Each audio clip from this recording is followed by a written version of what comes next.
I have so much hatred. So much hatred. Sense much hate. Yo, what? Good day, YouTube, and welcome to another episode of Dweebs United. I know we're about 15 minutes late today. I'm sorry I did not wake up until 8 minutes into when we were supposed to be online, so I apologize. First and foremost, what are we all drinking tonight? For me, I'm going to be starting the night off with some Sam Roberts Band Session Ale from Spearhead. Oh, really?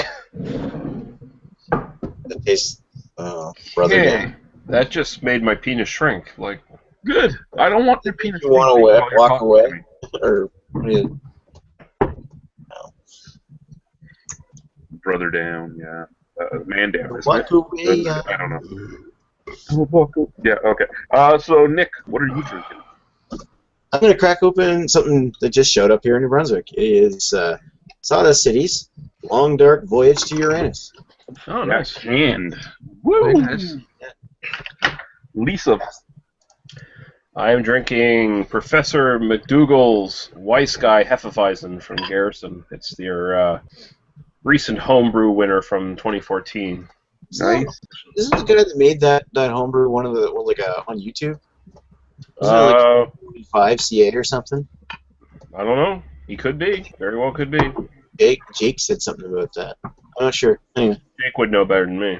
Guy, what are you drinking tonight? I got some steam whistles. Nice. Big E, what you drinking? You really want to know? Some aqua. I'm drinking some aqua. No. Oh, what the? He wasn't even fucking joking about that. He wasn't joking about that. What is that? It's a green smoothie, buddy. The Hulk happy hour. Avocado and kale or something? Yeah, a bunch of stuff. Okay, moving on. Joe, what are you drinking? I am in shock. I am drinking Victory's Kirsch Goza. It's a sour cherry Goza. Nice. It's also fucking red, which is pretty awesome. It had a pink head and stuff. I like the fruit flavored Gozas. I had the Anderson Valley Blood Orange one. Damn good. Damn good. Good That's to good. hear. What do hear? That's good, yeah. It's very good. Also, I don't plan to talk regular. I plan to talk like Dusty Joe tonight, like every single week, baby. Talking about cheeses and bottle dates and everything you can possibly imagine, baby. There's no hiding. Thanks to you, good sir. There is a certain person at a place that I may or may not work at that we may or may not call a rat. And from now on, whenever she comes into the bar, I go, "Does anybody smell some Gorgonzola?" That's what you gotta ask them, baby. You gotta ask them about all the cheese, the Limburgers, baby, the smoked Goudas, whatever comes to mind, whatever you're serving to. Yeah, thanks to you, I start throwing out those fucking names. Oh, I was in Toronto and I could have been at that. Oh, that pissed me off. Okay. Well, I had to go pick up the glassware today for the festival, so we were in North York today getting glassware. Yeah, I have 24 boxes of glasses right now in the back of my van that I have to bring down here later tonight when I'm drinking. See how many of them make it to the morning.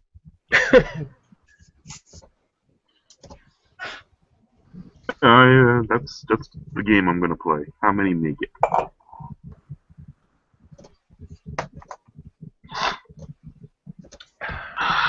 So, before we get moving on, does anyone have anything they want to bring up beer news-wise? Oh, Don is actually talking about opening up his own brewery. Yeah. Yeah, Who Scared is? Brewing. Don Who's that? Bonrig. Don and Dane. You know, Okay. even though they're cocksuckers and not going up to the fucking fest this year, they're talking about opening up a brewery down here with, and they've actually got they've enlisted the help from Shane from Hand River Brewing. I'm not sure if there's any serious involvement. But there's been a bunch of people around that have been offering assistance, at least. So. Oh, well, at least we know where we're going next year. Wait. Don's not coming to the fest. Nah, Don's not coming this year. I even offered to fucking pay for the gas. He is a liar, good sir. That's what he is. He was like, I'm coming. There's gonna be no cold to hold me down, and then something else held him down. You know what? Just to be that troll, I figured out why Lee isn't coming. It's not that he can't get the time off work. It's that there's a WWE filming the next day. He's gonna try to Dusty Rose. Yeah. He's gonna go see the John Cena, baby. There's a May 3rd WWE taping in Halifax. Can't come because of that. Is there? Yeah, I wouldn't go to that. I don't pay for WrestleMania. I wouldn't pay for a live event. He's only joking. He paid for it all. He has all the John Cena shirts everywhere, baby. Him and his brother are backstage. Listen, the only thing I paid for at WrestleMania was 3 hours of my goddamn time I never got back, baby. That's all I paid for that. I actually liked the NWO DX and the Sting Triple H. That was a feel good because we watched it in the mid '90s and late '90s. It was all right. Let's not talk about your proclivity for old men. I like the old men. I'm a big fan of the old men. Don't understand. That's all that wrestles now at WrestleMania. The old men, anyway. That's it. But Nick isn't. Nick walked away. He said, "Fuck you, man." Isn't Don's Brewery Scared Man Brewing or something like that? Mm-hmm. What? Apparently he's scared of going to the festival. Probably what it is. He's scared of talking to anybody. Has Don ever brewed beer before? I don't. Have he actually brewed beer ever in his life? I think Dane has. Don's just the idea man. Probably made one. I do not compute. I don't understand what is happening right now. Don's the carpenter. He's going to build the brewery. Dane's With his bare hands, baby. Everything's built out of wood. It'd be right rustic like fucking Oast Toast, like that barnwood thing going on.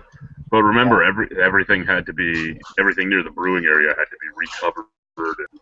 You know what? I wish them luck if they really go into it, but I hope he realizes just how much work there actually is. I mean, Nova Scotia, New Brunswick, they probably don't have the exact same laws as Ontario, but there's a lot of stuff you don't realize that you need to do and have money for when you're doing it. I'm just kind of wondering. Yeah, that's the thing. Hopefully, we'll get him on sometime to talk about it because just sort of wondering where the money's coming from for that. And I mean, in Ontario at least, regardless of whether you're a macro, micro, or nano, you need the exact same hookups to the sewer system. You need the exact same water system hookups. Everything needs to be the same, no matter how big or small you are. Hence why when Brimstone opened up, even though he already owned the building, he still had almost $1 million in renovation to do. Because he needed to have all the exact same hookups as a macro company would have. I assume Don and Dane are nano brewery though. I did see some photographs of their brewing setup and stuff. So I assume they're just doing really small batch. Yeah, they probably go out and get a 1-barrel system, fucking gas burner, all that sort of stuff. But even that, when you're building it as a commercial brewery, you're going to need to have all your fucking air vents. You're going to have this. You're going to have that. You're going to have it's just stupid the amount of stuff that's needed. But again, I'm not trying to dissuade them. I'm wishing them luck. Yeah, I hope they do it. Be cool. I think you should. I mean, that's all that Shane's got right now for him. River Brewing is just this 1-barrel system in his basement. Literally, it's under the stairwell at his house. Yeah, see, that would not fly in Ontario. No. Well, I mean, he makes some fucking awesome stuff. No, I'm just saying it wouldn't matter if he makes an awesome beer or not. That wouldn't be allowed to be a brewery in Ontario. He'd have to have his own. He'd have to have a building. He'd have to have, again, the manhole covers outside that go into the fucking water testing area. They'd have to have this. They'd have to have that. So, I mean, for that reason, it might be easier to get into there. I mean, I know what it takes to get into here. If Shane was able to start up in the size he is, I mean, I guess my only 2 words for that are fuck Ontario. That's not cool. I'd agree with that. Fuck Ontario. Oh yeah, but you like to bill yourself from Detroit, Michigan, so you are a traitor. Oh, I'm trying to get Don to come in on this, and he's like, well, the webcam's not working. I just don't know, like talking to us. He just doesn't like talking to us. It's okay, Don. Yeah, that's what I've learned now. You know, he was all gung ho the first time, then a cold took him out. This time, nothing's going to take me out. Then, yeah, I'm not coming. Now we get this told to us, and his webcam doesn't work. It's okay, Don. We get it. You don't like us. Whatever. I'm underemployed right now. Like, he got laid off from work. He hasn't been back yet. So he has no problem getting time off. Yeah, and I even offered to drive. Anyway, Whatever. Two Sergeants Brewing is launching as a contract brewer before its official release. Two Sergeants is going to be another Alberta brewery in Fort Saskatchewan, Alberta. Okay. And they are brewing currently at Toolshed Brewing, which I don't even fucking know where that is, but whatever. So that's where they're going to be doing their stuff. Another good one for Beer Zerker 80 to try and find and all that. Beer Zerker! Suck off. Muskoka Brewery launches a new and more environmentally friendly packaging. They should work on making their beer better is what they should do. They shouldn't worry about environmental shit right now. Yeah. They're basically they're doing the same type of labels as Bose. The three colored recycled paper labels. So yeah, it's more environmentally friendly, but all you're doing is changing the paper that's made on. But yeah, it's environmentally friendly, good. Yeah, that's great. Make your beer better as well. You know, just focus on that maybe, because so far I have not been impressed at all. So what I was talking about earlier today, where I was saying I was already in Toronto today and I didn't go to this, is Reinhard Brewing launched today. Reinhard. Yeah, Reinhard Brewing. Like Reinhard? Reinhard, yeah, like it's raining hard. Like Rain. Like Reinhard. His last name is Reinhard. That's cool. It's fine. Yeah. Is it Reinhard or Reinhard? R-A-I-N. Is it retard? Retard. Could it be retard? Reinhard. We got a bunch of special ads. We have a bunch of special ads for you, baby. Speaking of Reinhards, Aaron's looking for an invite. I don't. Aaron? Hey, Aaron, let's go. Did you have the Aaron in here? Did you also invite Brad? I did invite Brad.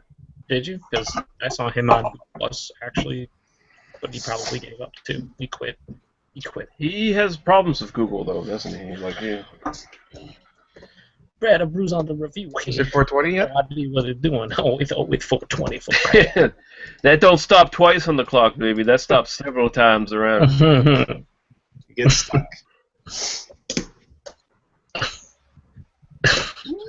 Goodness. Oh, back to Reinhard. Central City is bringing additional brands and mixed packs to Ontario. So that's an awesome thing. Red Racer IPA is already available here. They will be sending Red Racer India Session Ale to the LCBO in cans. Red Racer Copper Ale is coming as a solo release. And they will have their Reign of Hops mix pack, which is an IPA, a Pale Ale, and the India Session Ale. So, I mean, I guess if you want to try the Session Ale, you just might as well buy the 12-pack, because it's in there. And when the Copper Ale gets here, you can pick it up in a single, too. I know the Session Ale is available right now at the beer store in kegs, but then you have to go to the beer store and buy a whole keg of it. And that's not something I really care to do. Does anyone We're have gonna their... do that Wednesday night, right? Wednesday night? Sure, we can go get a keg on Wednesday night. Okay. Has anyone had their Session Ale yet? Or? No, I have not.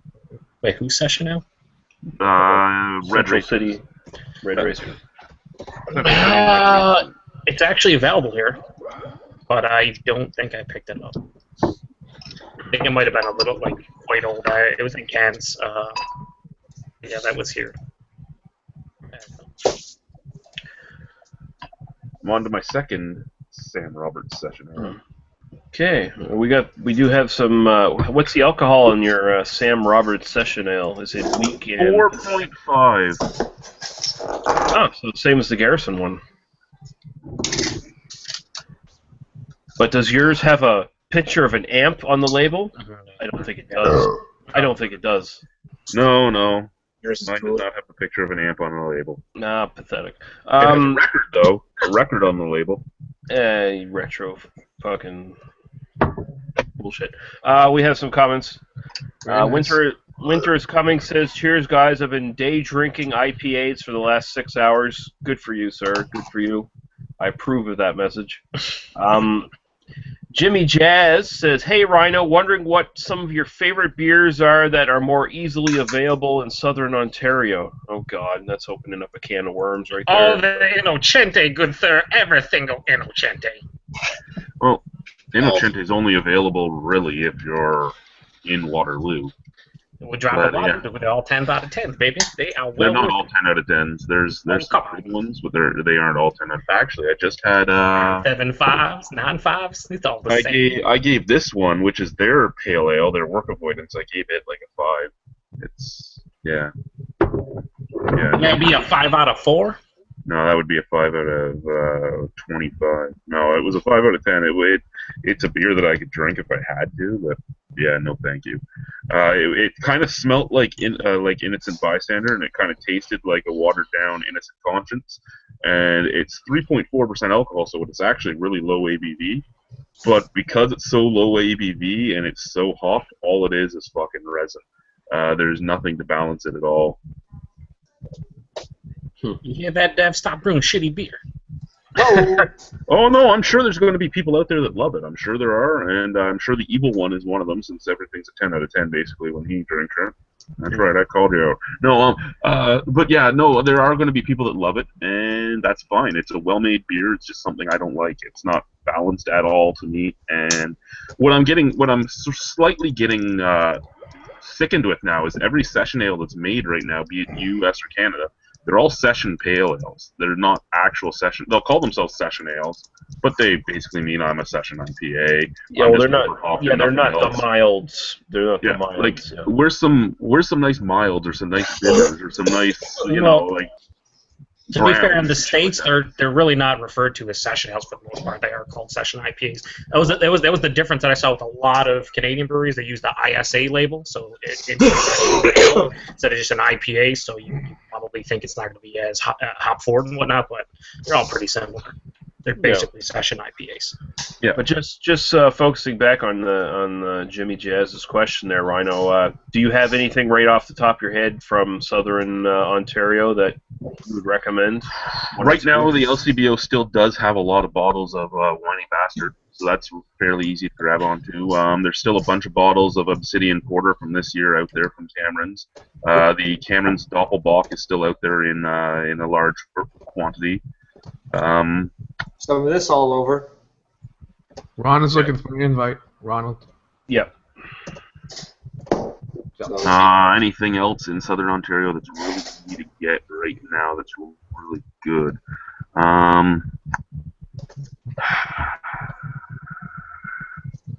Not sure. You know what? I went into St. Catharines yesterday to pick up the trophies, and I stopped in at the LCBO on King Street in St. Catharines because they had a bunch of this.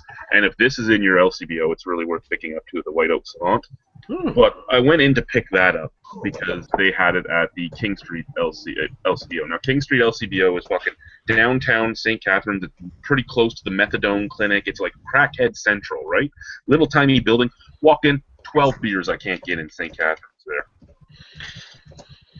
Don't insult the meth heads. Maybe they like their craft beer. Apparently they do. Apparently they do. I bought all 12 of them, and my wife yelled at me for how much money I spent. But yeah, so there is a lot of interesting things out there, just whether or not they're available where you are. Yeah. Any other comments out there before we move on? No, the only well, let's see. We have Greg Wylog saying he'd join in later. Dave Zodiac says good evening, gentlemen, and of course, like he said, Jay wanted an invite, and Brandon Wright says LOL in regards to something. I have no idea what the fuck he's laughing at. Maybe it's just a general LOL to all the fools he sees up on this panel monkeying Most around. likely. I think he's come in before and said, "Wow, look at these guys drinking early in the evening." And Yeah, well, if that's the case, fuck you, sir. Who's this? I don't know who he is. Fuck. Raining on your parade. Get off. Oh, well, shit. Brandon Wright, you're not right. You're wrong. You're Brandon wrong. No, yeah. So that's where we are. Here's a good one from Halifax, Nova Scotia, and it is Unfiltered Brewing announces the details of their Growler Club. Oh my. Yeah, it's fucking dumb. An upcoming Halifax brewery from Andrew Murphy and brewmaster Greg Nash has announced details of a Growler Club that can be joined in advance of the anticipated spring opening. The fucking club is the supporters. That's the name of the club. The fucking club.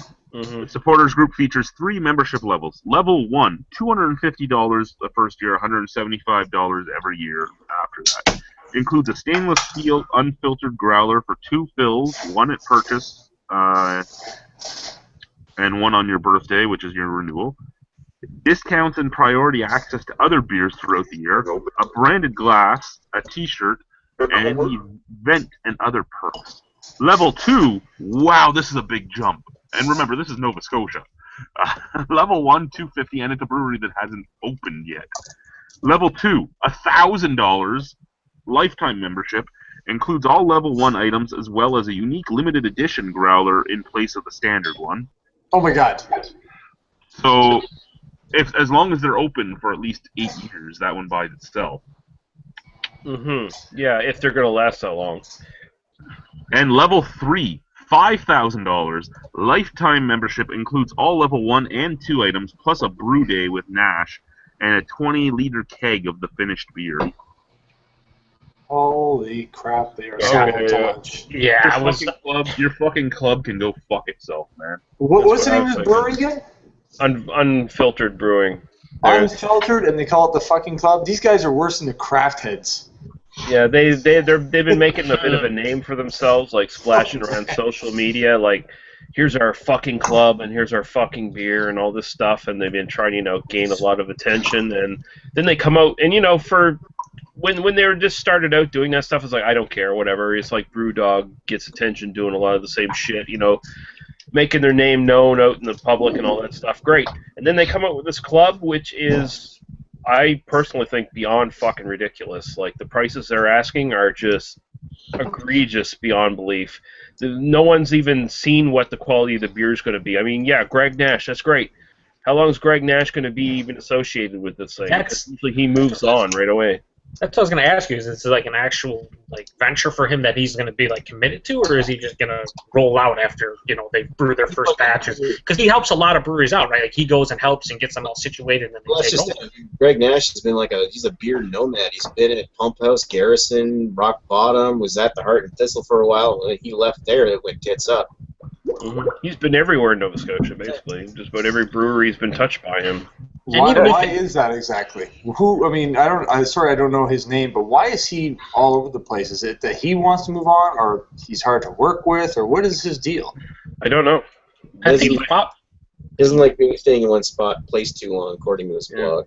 So. He helps breweries start up, and then some of them fall by the wayside because Authentic Seacoast, which does the Rare Bird beers, their first couple of batches of beer under supervision of Greg Nash were really goddamn good, and since then they've all just been crap, absolute garbage. It's like Big Tide had that double IPA that was co-brewed by Greg Nash, and the first batch that Greg Nash helped make was fucking awesome, and then every batch after that it's kind of just dropped off. I had some of it last year, and it was just like. Okay, what's the highest price that one of these clubs costs in the U.S. and the king of these clubs?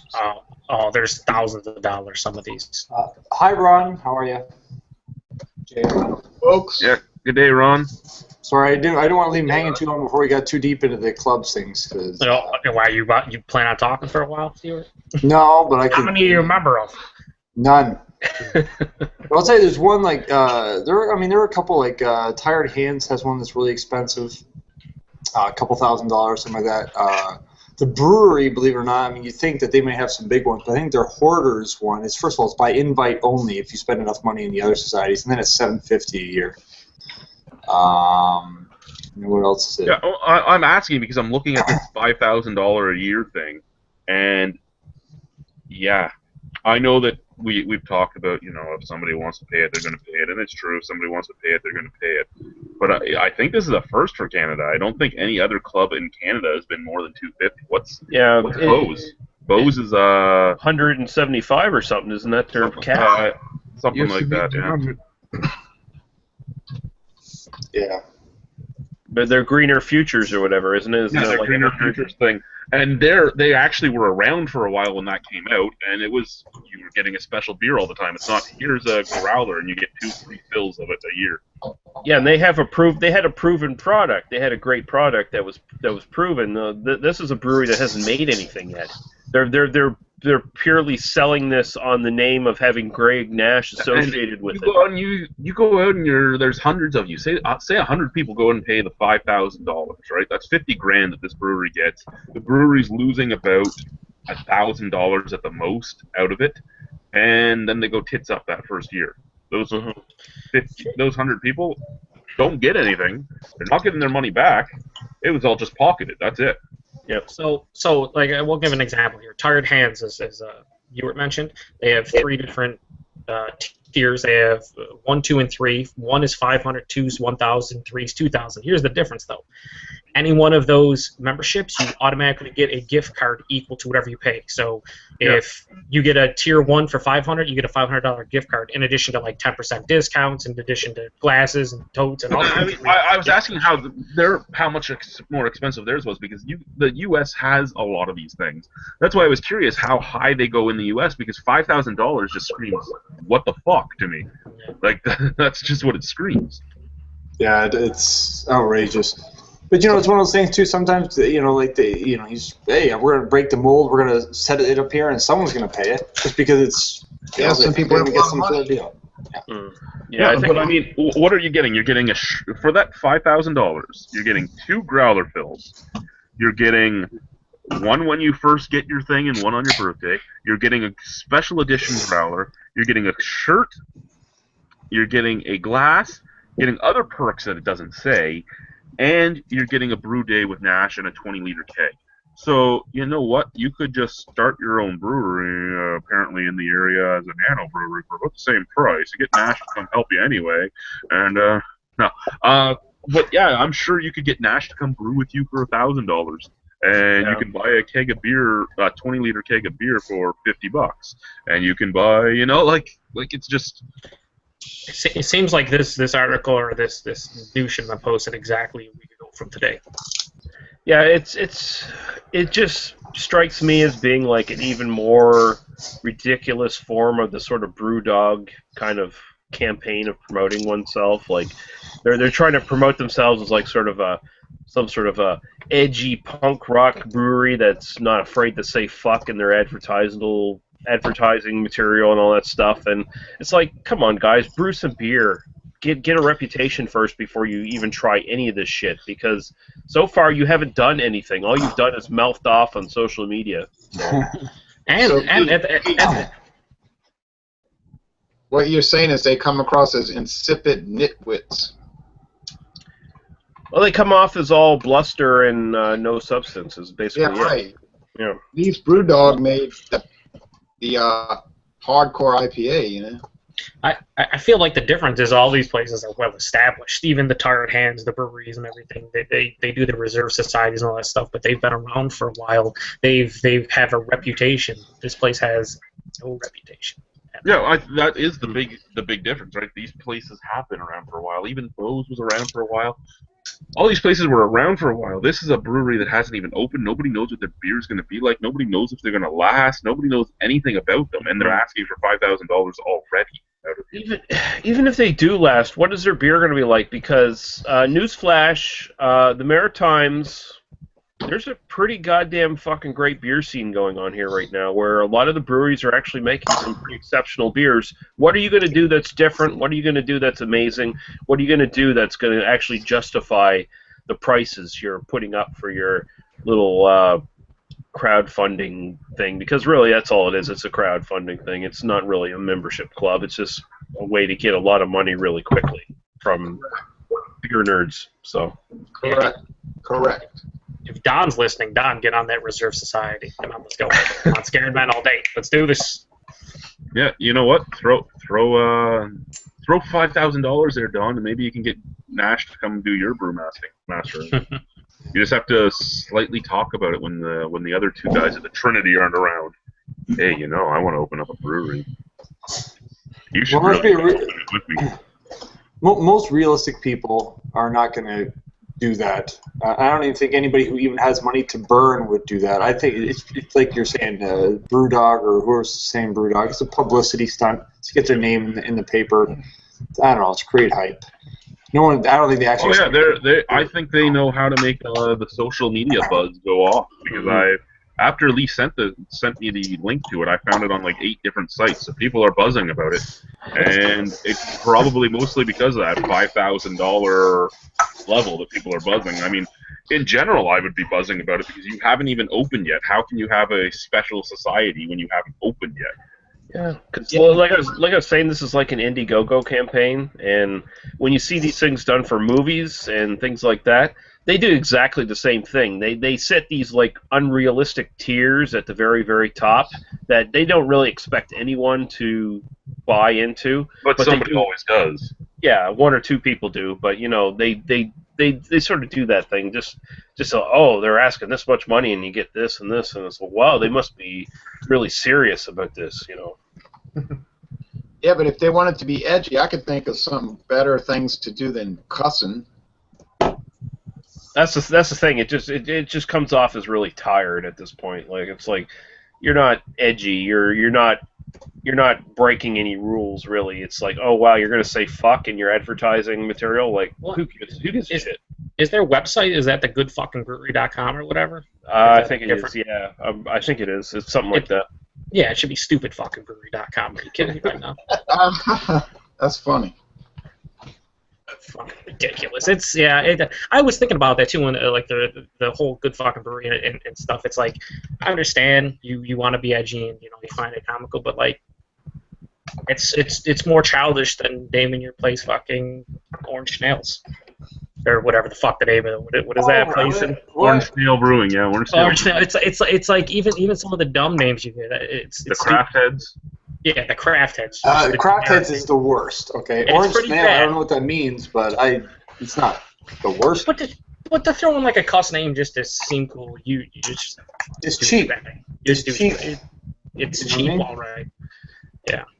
And this is coming from a person who doesn't care about swear words at all. I use swear words all the time. I just consider another part of the vocabulary. But at the same time, it's just like you're trying to get a reaction, and it's so cheap and it's so transparent. And it's like, make some good beer, then come up with a decent name. Like, fuck, man. Be clever. It's tawdry. Swear words are not clever. It's tawdry. Like Orange Snail is clever. I don't know what Orange Snail means. Is there an innuendo there that I'm not getting? I don't know. Probably. There's probably some. Or those people were just fucking tripping on something. Hey, would you like to know what I'm drinking? Whoa, what are you drinking at, bro? Hello, Mickey Mouse. What's up? Sound like R2D2. Okay, what the... Fred, you're gonna have to rejoin, Fred. You sound like a cartoon. Your 420 levels are too damn high. Yeah. Okay, well, what are you drinking now that the fucking Max is left? What are you inhaling right now? He's gone. I'm drinking. The helium balloon took off. That was very disturbing. Well, actually, Sonny, I'm drinking batch 19. No glass chips in that, I assume. Hey, why do y'all keep saying that my beer might have glass in it? I was referring back to that video you were commenting on there, Ron, that we all commented on with the pallets of beer smashing, and how I said they just mop it up and filter it back through and then put it in bottles again, and no one would know the difference. You haven't had Did I? Oh send yeah, you a when batch the guy dropped the pallet. Yeah. Yeah. Did I send you a batch 19, Lee? No. No, that's actually a fairly good beer. I actually really enjoy it. It has more flavor than a lot of craft beers. Yeah, they did a great job with it. I mean, it's one of the best mass-produced beers I've ever drank, and I've drank a lot of them, as you well know. You don't say. Gasp. No, it is actually a really good beer. It is a really good beer. Isn't that supposed to be like is that what, like their pre-prohibition kind of lager? Yeah. 5.5% alcohol, has 26 international bitterness units, and it uses German hops, German. Interesting. and That's it's actually certified quite kosher. Hey, don't pick on me on my birthday. Oh, happy birthday, Ronald. Happy birthday. Oh, thanks. Why do you mention that? Well, actually, I'm getting too close to 50, and it's got me freaked out. But every year I keep getting older. I can't stop it. That's all right. Look at a picture of fucking Dave there at like what 70 or whatever the fuck he's pushing. Then you'll be freaked out. There we go. Okay. Love you, He's not Dave. Buddy. here. Love you, buddy. Not here. Leave him alone. Not here. Not here is the best time to get them. That's a Get them, boys. Get them. that's a dillweed comment. Oh, indeed. Right. I was just talking to Dave recently. Why? Why? You mean talking to him or being yelled at? Well, I was communicating on a very limited basis. And let me tell you how. Because I commented on some of his video reviews, and he responded. What was his response? Cheers?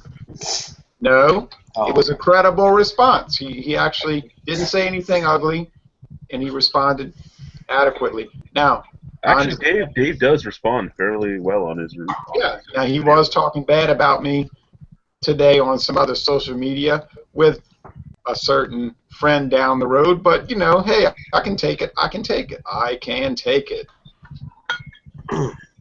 Hey, Ron, what I want to know is, can you take it? How long can you take it? Hey, hold on. Okay, let's not go down that rabbit hole. We do have some other Forever. comments here. But my retribution is ferocious. But anyway, going on. Nice. Yeah, we do have some other comments here. John from Kingston. Well, actually, he's Mississauga now, isn't he? Yeah. Is he awake right, John- he's awake right now? Yeah, he's almost asleep in his chair. Yeah, he says, cheers, guys, and then he fell asleep right afterwards, I assume. Winter's Coming says he picked up Cameron's White Oak Savant over the Easter weekend, found it decent, but would take Black Oak Nut Brown over it any day. What? Is that Greg Bylog's Yeah. alternate handle? You know what? Bylock is coming. You know what? The best thing ever was I asked the douchette if he had seen Greg at the Motley Crue release, and his response was, I did not see 10 bitter Gregs, and I laughed my ass off, and from now on it's going to be 10 bitter Gregs to me. Beer Zerker wants an invite. Greg Bylog says, I just joined Bo's Greener Futures Club Phase 2. It's $125 for 10 barrel-aged beers and 2 glasses, which I think is reasonable. Their Phase 1 was $300 for 30 beers, I think. You're welcome, Greg. Welcome. Aaron says, But where can you get beers? If you're in Toronto, where can you get those beers? No, they're dropping them off in Toronto. They have a Toronto. Yeah, there's a drop off, and yeah, I told Greg about that. He's like, "Oh, it sounds great." Now he gets it, so he's got to show everything. Yeah, he asked me about getting it, and I'm like, you can't pick them up for me, Greg. And, oh. Hey, Lee. Guess who contacted me this week and commented on my videos? I was very pleased. who? The Tasting Niche. Tasting Niche? Oh, yeah? Sure. Please, It's Rob. like, Oh, yeah. Taste her niche. Bing, bing, bing. 2 thumbs hey, up. I'm gonna say All what right, gentlemen. Say what you want. I might be taking a trip to France for certain reasons. All right, let's class this up, gentlemen. Come on. To hang out with Tasting Niche and Hobbsine, who will be flirting. Gonna get jump cut. Yeah. Hey, I will make. Actually, you know what? It would be great to see him go to France because then we could see him in jump cuts. That Oh would man, be, that would be so gangster. I could be on there with Tasting Niche, with jump cuts. Oh yeah, I'm down for that. I'm about that. I am so about that. But anyway, I just wanted to mention she was nice to me. I was nice to her. I have enjoyed her videos.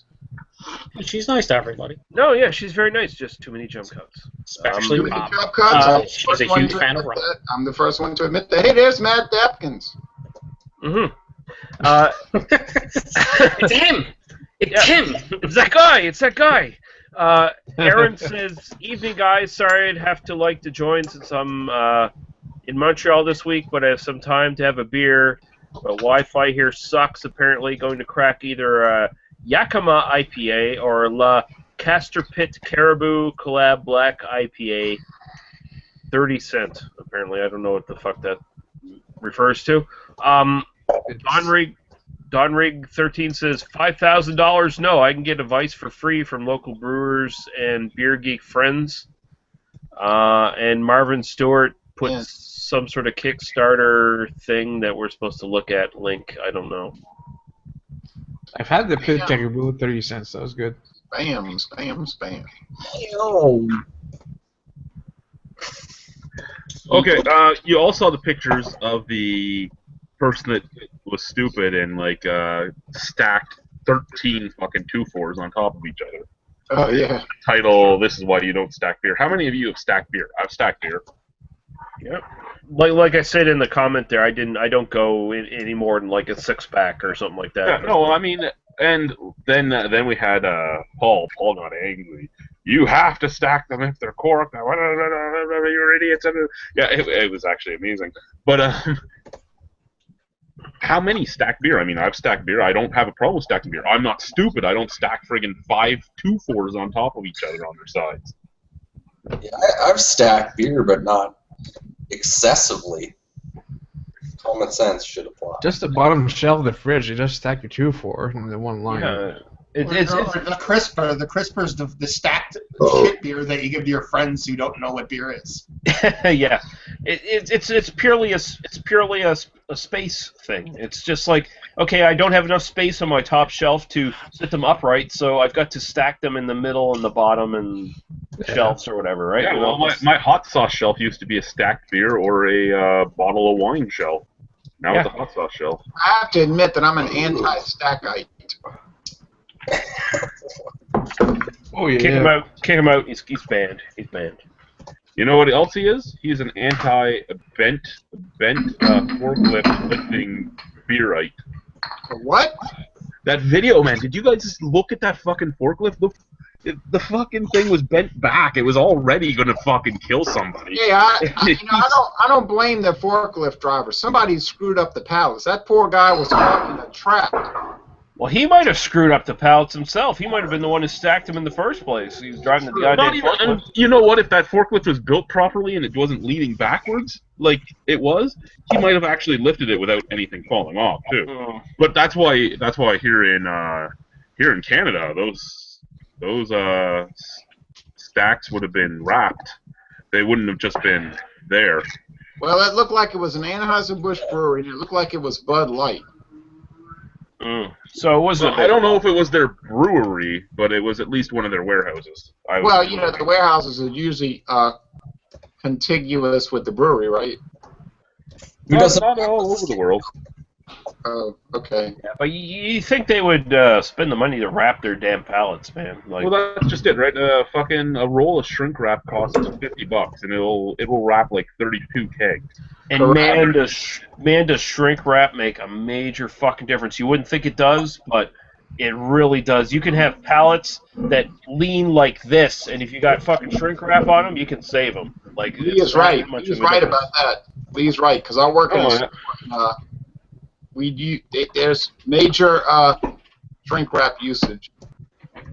When I did the pump room at the casino, before I got out of the pump room, I would always wrap the skids of bottles in the bottling room, and people would look at me like I was on crack. They're like, "Why don't you bring it out to the hall where it's easier to wrap?" But because I wrap it in here, there's no chance of losing anything because you have like 14 rows of 14 there, right? So you have like 164.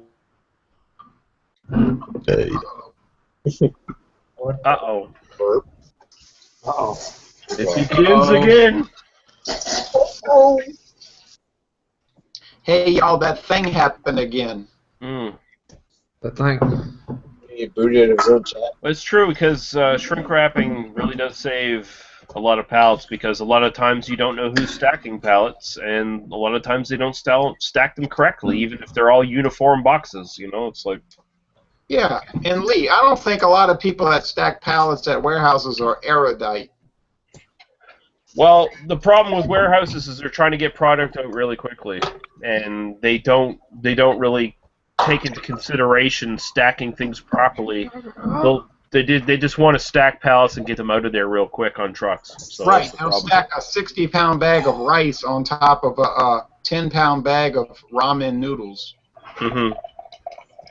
Yeah. That's 20 pounds of deliciousness right there. Yeah, I mean, they do like insane stuff. You know, I see this every Monday, Wednesday, and Friday. The way they stack things, you're supposed to put the heavy stuff at the bottom, correct? No. Yeah, you are, but they don't do that.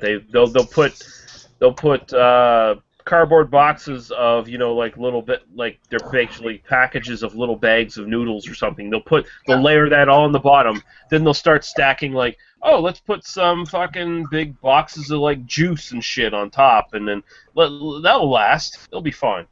Yeah, and sugar. You know how dense sugar is. Mm-hmm. Yeah. So. And then they'll say, why did it get destroyed? Well, I mean, Lee, do you get a lot of mixed pallets? I mean, from my perspective, I mean, we send out pallets, and I mean, we're talking hundreds of pallets a day. But we have very specific pallet patterns, all auto wrapped and things like that. So I mean, if you're getting one product, it's going to be tight.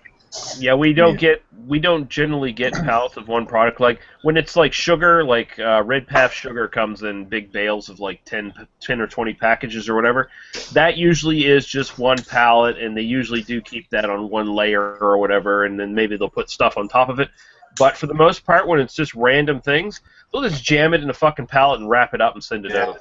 They won't. You'll get the mixed pallets. Yeah, it's all hand done, so you're screwed. Yeah. they'll put water. They'll put gallons and gallons of water on top of rotini noodles. Mm-hmm. Yeah, exactly. Yep. And then it goes in a truck, and the truck comes from fucking New Brunswick. So it's driving on the road for like 4 hours, maybe more, depending on where it stops. And it just it's going back and forth on the turns, and every opportunity for a pallet just to fall over and fuck everything up. Yeah, but isn't it fascinating in a way that, in a way it's fascinating. You see how people do, it's almost like a whole country, United States and Canada, two different countries, the whole country functions on inefficiency, like stupidity. It still works.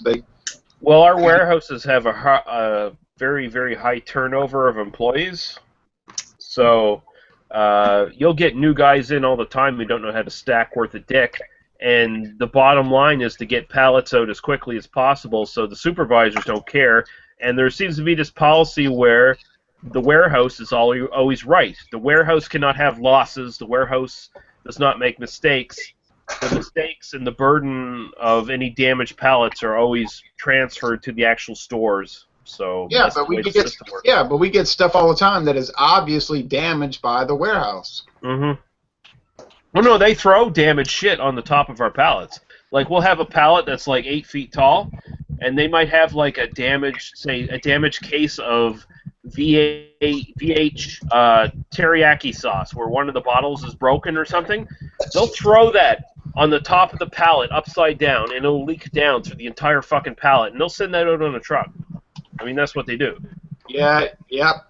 And then I get it all over myself, and it's all over the product, all the other products. It's Yeah, and I'm sure this grocery store talk is highly interesting for everyone on the panel and everyone watching. Hi guys, I'm back. You know what I just got? I just got a blue screen of death memory dump. Nice. Ooh. Your computer took a dump, huh? Yeah, my computer took a dump. I kind of knew it was going to because when I turned it on, it was still on with the Elgato running from like last week, and it kept giving me. Fuck. Uh-oh. Well, but I think what Lee was saying was apropos in a way because, you know, you're talking about getting products that are outdated and whatever. We got a whole multi-case shipment, multiple cases. I mean, it's incredible. Of it's about a month and a half ago, of Worthington's White Shield and Worthington's Red Shield imported from England. And the manager said, well, we didn't order this. We're sending it back. Yeah. And I said, Scott, do you realize this beer is pretty rare? He doesn't know anything about it. He said, no, I don't know that. I said, you might want to keep that. You can't just go to the store and get that.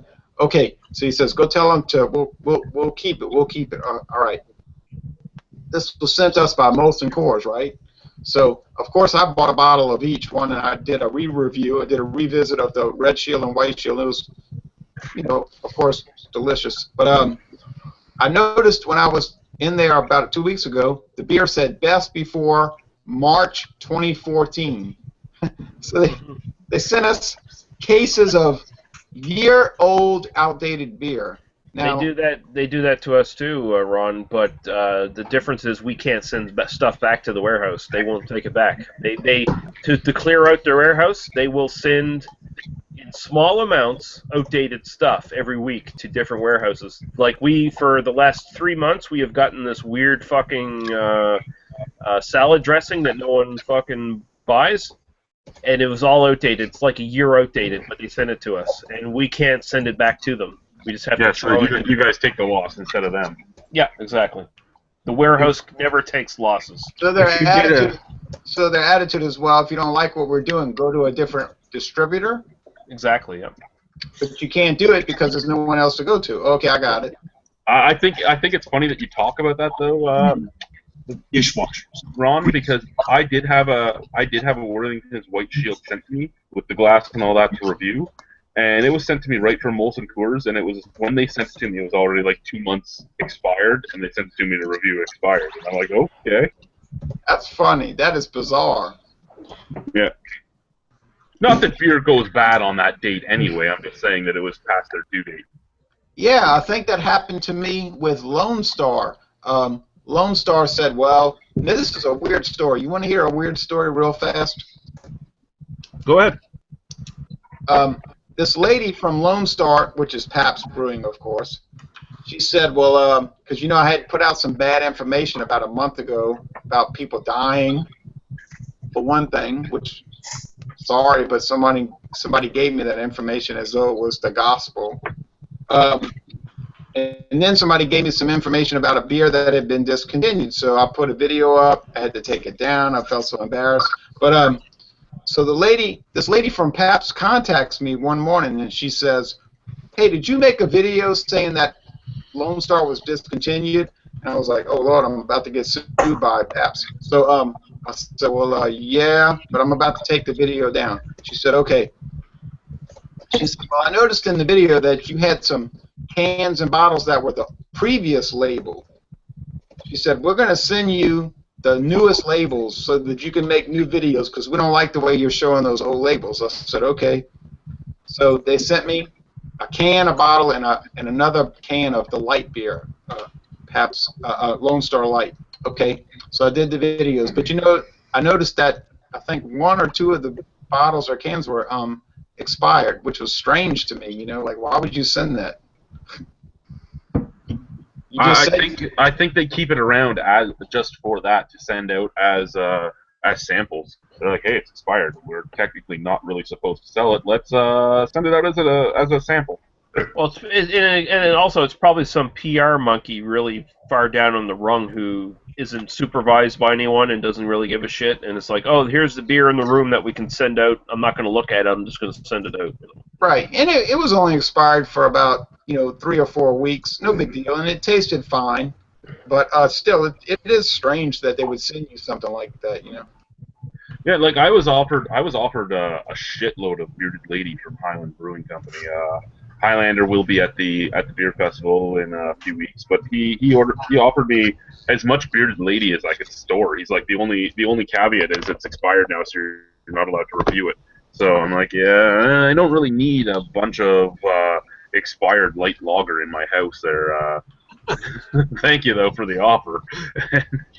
He's like, you sure? Because I can have it at your house by tomorrow. I'm like, yeah, you just don't want it at your house, motherfucker. Right. I mean, yeah, would it have been awesome to try it because I've never been able to get it because it's never been in Niagara Falls or St. Catharines. Sure, but do I really care to have a whole crap load of expired light lager? No. No. What if it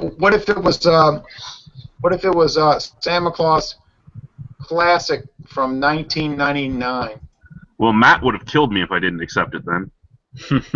Yeah, pretty much. You would lay dead on your floor, sir, bleeding from all orifices.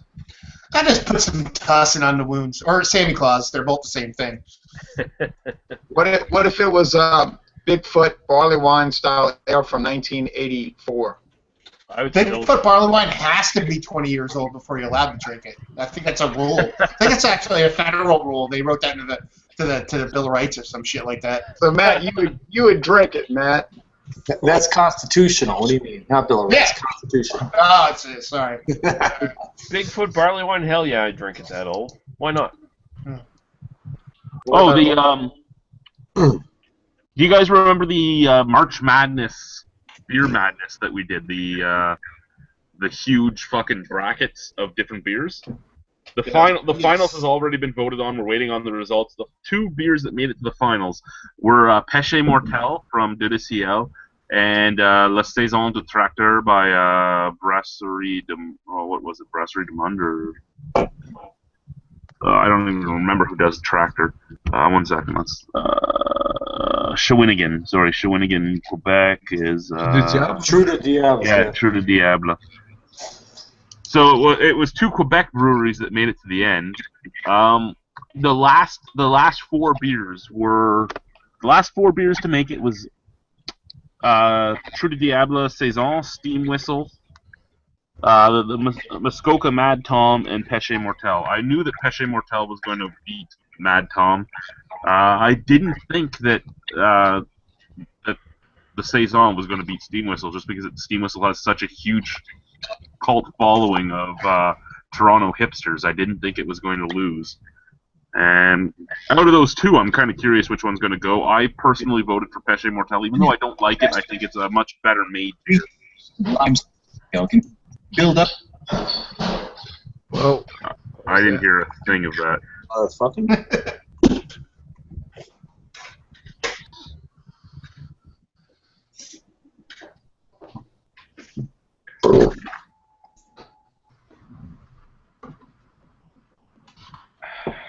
What else do we have on here? Diageo. Diageo snaps up the remaining 50% of United National Brewers beer business. United National Brewers was a South African company. Is it any beers you would probably know? Not at all. They're mostly all sorghum beers. The only real sticking factor of this is it makes Diageo even bigger. Other than that, maybe now that they own 100% of those beers, they might hit Canada and the U.S. I don't know, but they must be going for the gluten-free market, eh?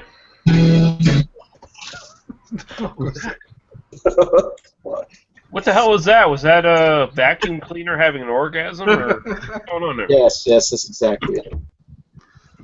No, I just tapped Sawdust City, and I just got Great White North level 42. So I'm posting an 80s song on my Facebook post. You reached level 42. Awesome. Okay. Here's another good one. A craft beer is going to be flowing at Kauffman Stadium for the Royals home opener. The fucking beer list for this home opener is better than a lot of breweries, a lot of bars, a lot of everything that I've ever seen. There's 75 craft beers that are going to be flowing at this home opener. You have like everything from Oma Gang, everything from Boulevard. You have some Founders, some River North, some Duvel's gonna be there. The list just goes on and on and on. It's just incredible, and it makes me wish that our sporting events could have stuff like this. I mean, what do you get in Toronto? You might be able to get Steam Whistle or Mill Street Organic. Ugh, God damn. Duvel at a fucking sport game? I'd actually watch sports if I had Duvel there with me. The best beer I had at the Jays game, and I went to one last year, was Labatt 50. That was it. That was the best. Oh, no. No. Sexy, delicious apple juice. Oh, yeah. And here's another little news story I didn't think was ever going to happen. Yuengling tops Sam Adams as #1 craft beer. Wow. Really? So their sales have now surpassed Sam Adams. Well, no, they changed their rules again. That's why they trumped them. They allow a certain more percentage of adjuncts or something like that, and that's why they like trumped them or something like that. Oh wait, is that the North American whatever association that for the longest time has been like making excuses for Sam Adams so they can still be called craft beer? You're making excuses. Oh no, Yuengling has been a craft brewery now for about 5 years. That's when the rules changed. I'm not saying that I'm saying that have they changed their sort of tune that they're not favoring Sam Adams anymore? Now they're going to favor Yuengling or? Oh no, this is a CNN Money article. It's all about sales. Oh. It's nothing about. So Yuengling sells more than Sam Adams now. Oh, okay. But to them, Yuengling is, to the company you're talking about, to the organization you're talking about, the trade organization you're talking about, yes, Yuengling is the craft brewery as well. Yeah, I didn't doubt that. Like, I'm just saying, like, did they? If it was the what was it? The one that sets the standard of what is and isn't craft beer, how they've been like changing their basically their specifications to favor Sam Adams for several years, you know. I think they have. Like, if I read it right, I could be wrong. But the only reason why Yuengling got in there is because the rules have been changed again. Allow a certain amount of adjuncts or something like that. I could have read it wrong. It was like 3 weeks ago that it popped up on the internet, and I forget. No, that rule that let Yuengling become a craft brewery again, to be deemed a craft brewery again, is about 4 or 5 years old now. That's when Greg Koch went all haywire because corn shouldn't be allowed in beer. That's bullshit because Belgian beers have corn all through the fucking things. So it's a stupid argument. I've had some really good. Yeah, but Yuengling wasn't on the list up until this year, though. No, Yuengling has been a craft brewery for 5 years now. What I'm saying, in the list you're talking about, they haven't been on it until this year, and the only reason they're on the list is because of a rule change. I'm almost positive. A rule change wouldn't change anything, though. This is just sales. It's pure sales money. Oh, so this is what is classified as craft beer, though? Like, that rule change makes them now a craft brewery. No, they were a craft brewery 5 years ago. But what I'm saying is the rules change again to allow a certain amount of adjuncts. I don't understand what you're trying to get at, though, because it wouldn't change anything. They were already a craft brewery, so allowing more adjuncts isn't going to make them a craft brewery. I don't believe that. I don't believe Yuengling was ever a craft brewery. But then how would Yuengling not be on the list for 5 years and it automatically jumped to #1 in 1 year? Because it was based on sales. But their sales couldn't have jumped that much in 1 year. They very may well have. But the list was 25 breweries long, and there's breweries that are way smaller than them. Like, you know what I mean? Like, there's breweries that are like way tinier. But I mean, like, has there? We'd have to go back and look back last year and see if their sales have. I'll look it up. Last year, I posted an article. We talked about an article a few months ago about the top 10 brands in the U.S. and Yuengling Light was on there. So right there, if Yuengling Light is one of the top 10 brands, guess what? They're going to be the top craft brewer in the U.S. I think Matt is on to something, though. Here it is, right here. It's like Boston Beer Company, which makes Samuel Adams beers, actually shipped 20% more barrels in 2012. What made it slip a notch on the Brewers Association list a Brewers Association list of top brewers was a change in the trade group's definition of what we can consider. But this isn't the Brewers Association's list. This is the U.S. This is the money thing. I'm looking at it right now. I'm reading off the site, USA Today Money. I'm reading off of and it's published 7 days ago. So it's the same thing we're talking about right now. Wait a minute. So it was just a verbiage. It was a change, a tweaking in what's what, and that's why they moved. Not a matter of production. Right, but I think Yingling is number 20 in the top 20 best-selling beers in America. Yeah, you're right. Right there, number 20. It's the very... No, I think it's number 19. It's one below the bottom. In 2014, right? They're in the 2014. Yeah. Now, but I don't think Yingling is really a craft brewery. No, they're not. No, I mean, they weren't for about 15 years, and then to keep certain breweries that they figured were craft breweries in the craft brewery lists, they changed the rules to allow corn and other adjuncts into it. And when they did that, there was a huge huff-up from Mr. Koch, and there was a lot of breweries that were never really considered craft breweries that were added into the craft brewery list because of that huff-up. Yeah, right. I understand what you're talking about, but as far as this year goes, the only reason why Sam Adams is number one is because of an additional tweak of those rules. That's why they're number one. That's the only reason why they're number one. I'm absolutely. But a tweak of the rules isn't going to change how much beer you sold. But what I'm saying is that slight tweak made them not be eligible, and that tiniest little tweak now makes them eligible, so now they go to number one. So before, when they produced a certain amount, they couldn't even be on the list. But that slight tweak just pushed them into the realm of eligibility and went right up to number one. Okay, so before they did that tweak, were they selling more than Sam Adams? That's the question. Yes. Okay. They just weren't a craft brewery, as far as the list goes. Okay, so that makes sense then, yeah. Right. Yeah. According to the arbitrary and capricious determination, they were not. Yeah. But they really aren't. They really aren't. They're a regional brewery, just like Dixie, Pearl. Yeah. It was a big thing around my area because I'm like 30 minutes away from the brewery, so it was like a big talking point locally and stuff like that.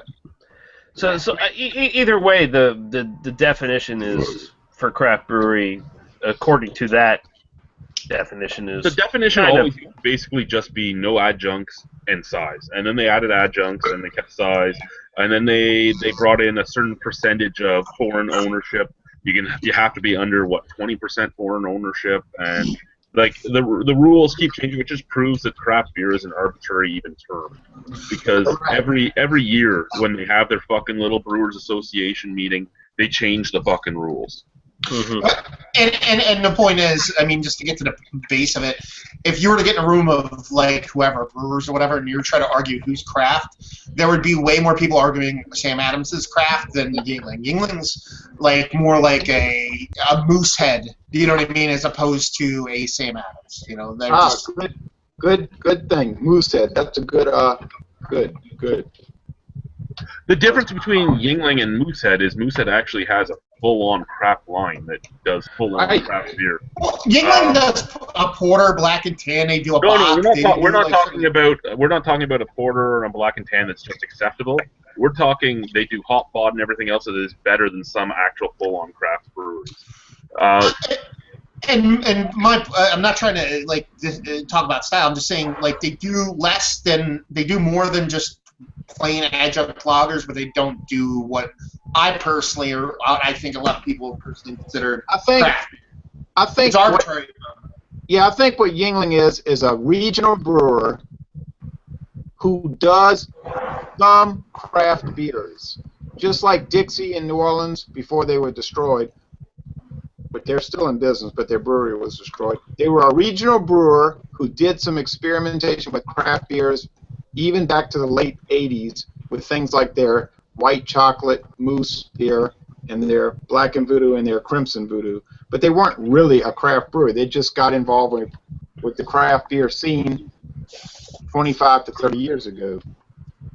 Well, they're like a lot of big breweries where they make a pseudo craft beer or whatever. Like the only difference between them and Moosehead is Moosehead's actual craft line that they've been basically supporting is actually superior craft beer compared to a lot of these pseudo ones. Like Hotbot is one of the best IPAs in Canada. Like it really is. It's But really people, as goddamn soon as good. people find out that it's owned by Moosehead, they freak out about it. Yeah. And Moosehead's a strange little animal because we were looking at their sales numbers, and Moosehead is actually way below like Sam Adams even, like way below. Mm-hmm.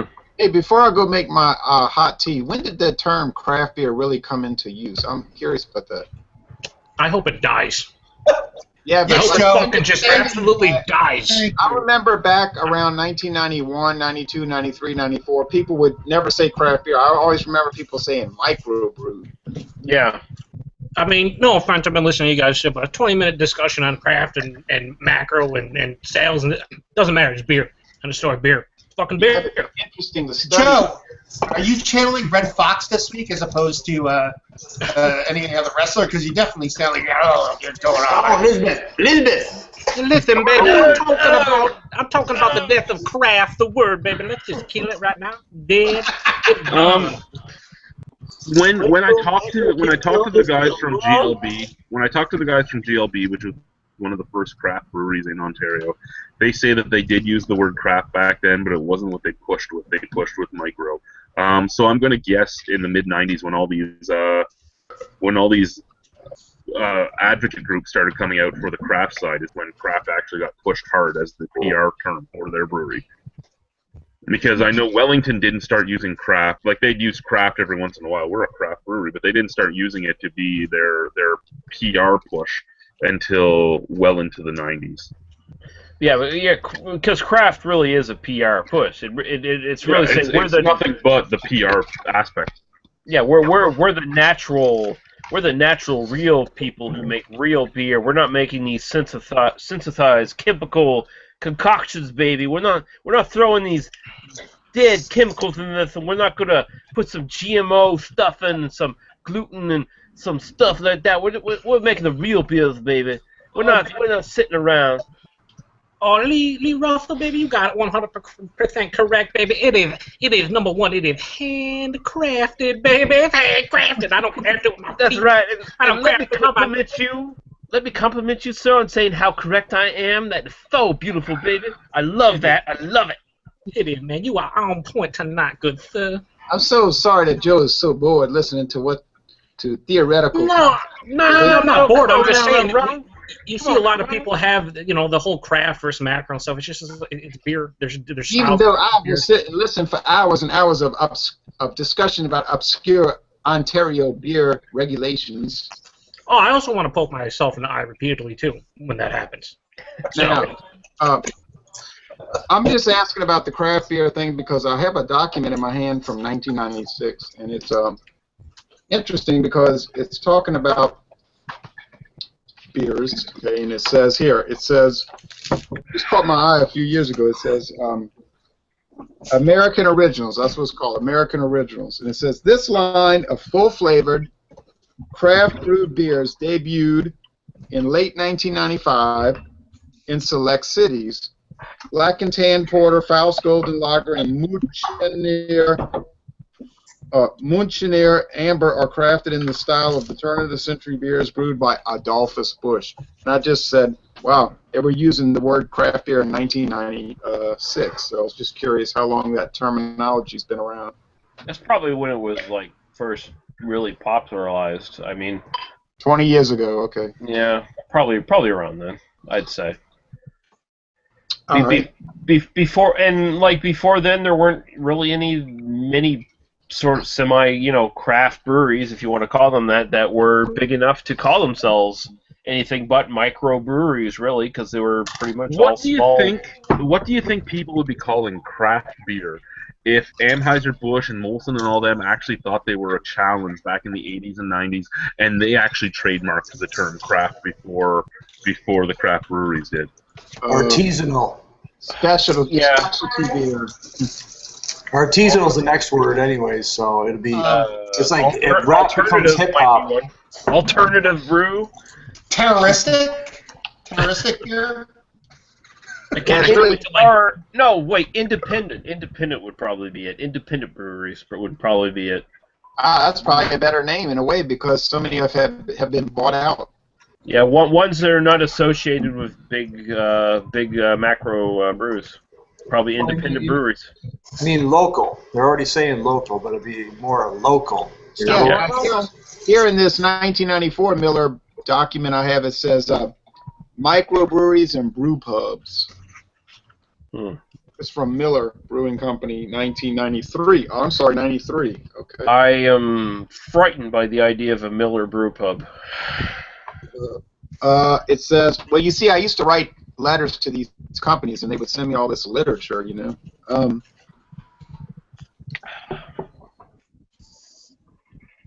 Miller Real Ale. That the idea that scares the fuck out of me. It said, well, let me just read what it says. It said, above premiums offer beer drinkers a special point of difference and usually are priced above the premium beers but below imports. American above premiums, including beers from microbreweries and brew pubs, represent a small part, less than 5% of the U.S. beer industry. As we know, that's changed in 22 years. It's just interesting to look back at how they would describe these things. Yeah. Gee, you dirty motherfucker. Is it me, though? Casting coach. God damn it.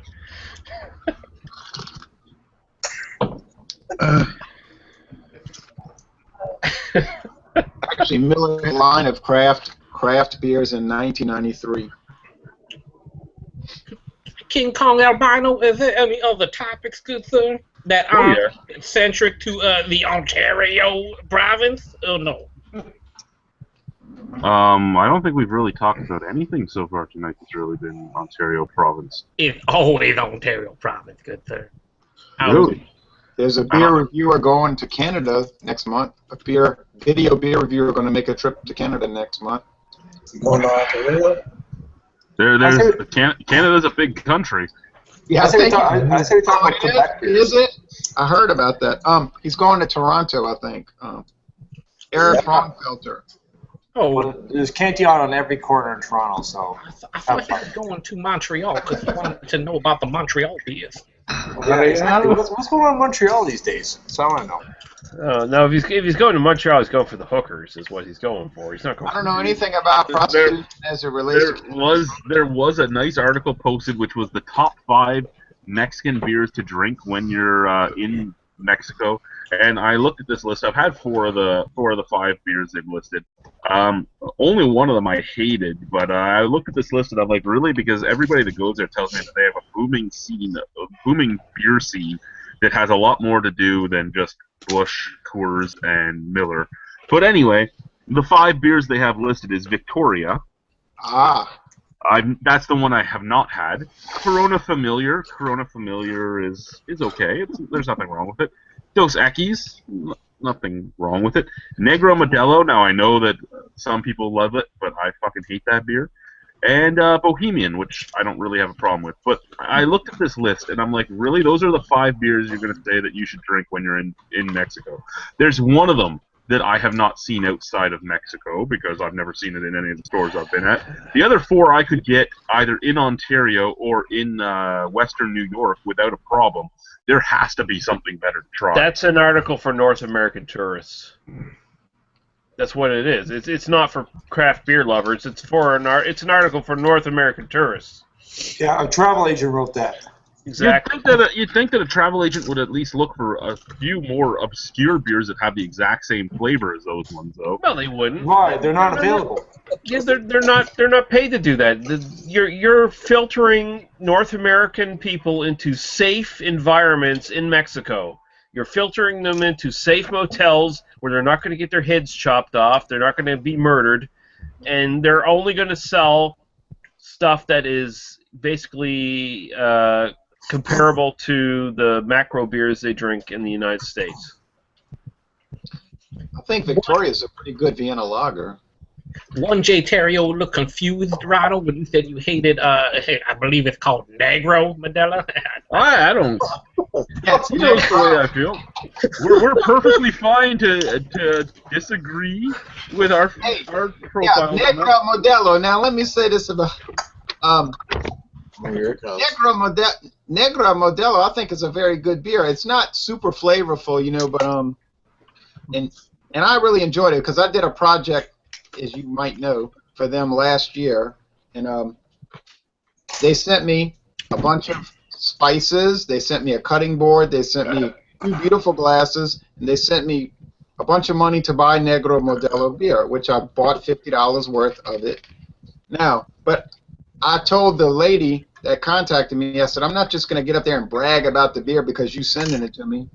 She said, oh, no, we know you like it because we watched your videos already. I said, okay, send it along. So I really had fun with that. Huh? What if they sent you the Negro Modelo if they didn't know if you liked it or not? Do you think they would have sent it to you? No. Possibly they would not have. But they did watch the videos. They had already screened me. I'm sure they didn't watch some of my videos. But anyway, it was a very fun project. And but I think Victoria's a wonderful beer. It's only 4.4% alcohol. Negra Modelo is 5.2, so it's got a little punch to it. It's nice. I tell you, once you start getting breweries to send you money, send you things, you are no longer, you have no credibility, sir. No credibility. That is like getting Big Rock beers out in Alberta. No credibility. The difference is the man getting Big Rock would hate on the Big Rock brewery, and he would still get Big Rock on his doorstep every week.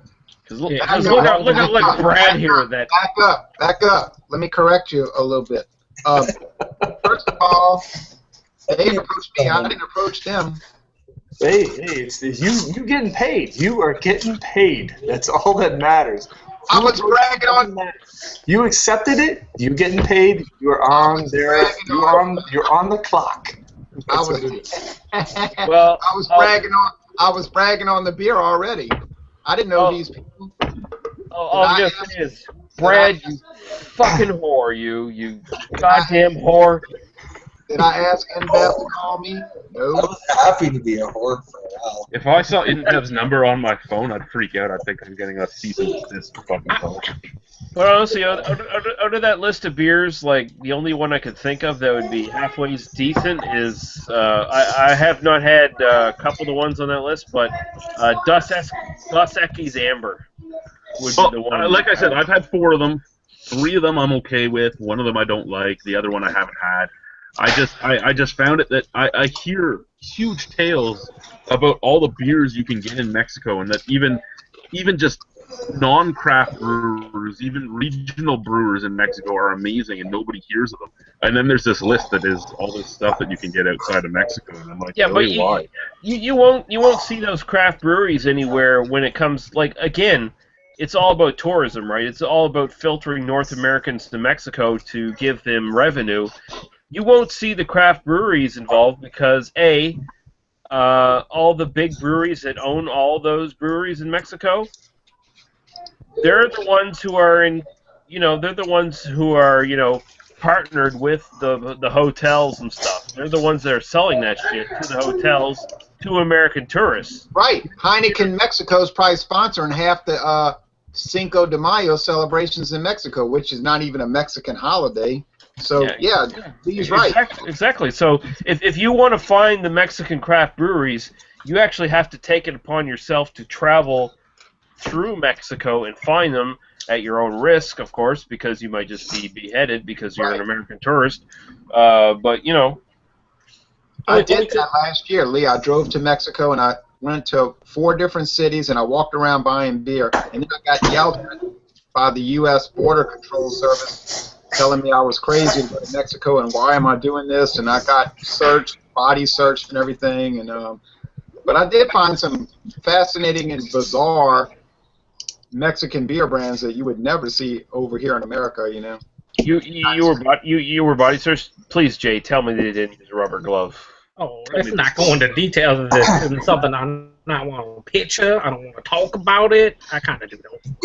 Well, if you volunteer, they tend not to take you up on your volunteering. So just recommendation. Nowadays, I don't mean like like they frisked me. You know what I mean? Like they do. Like they felt all up my legs and my socks. Ooh, I'm gonna be that sexy. It wasn't a full cavity. No, but Yeah, I've been full cavity searched. You don't want those. You they don't were want. harassing me to no end, but I was embarrassed to tell them why I was really going to Mexico, so I think that made them suspicious when they were saying, well, why are you coming to Mexico? And I was saying, just looking around. And they were saying, oh, yeah. You know what they Negro Modella. That's what I'm doing. No.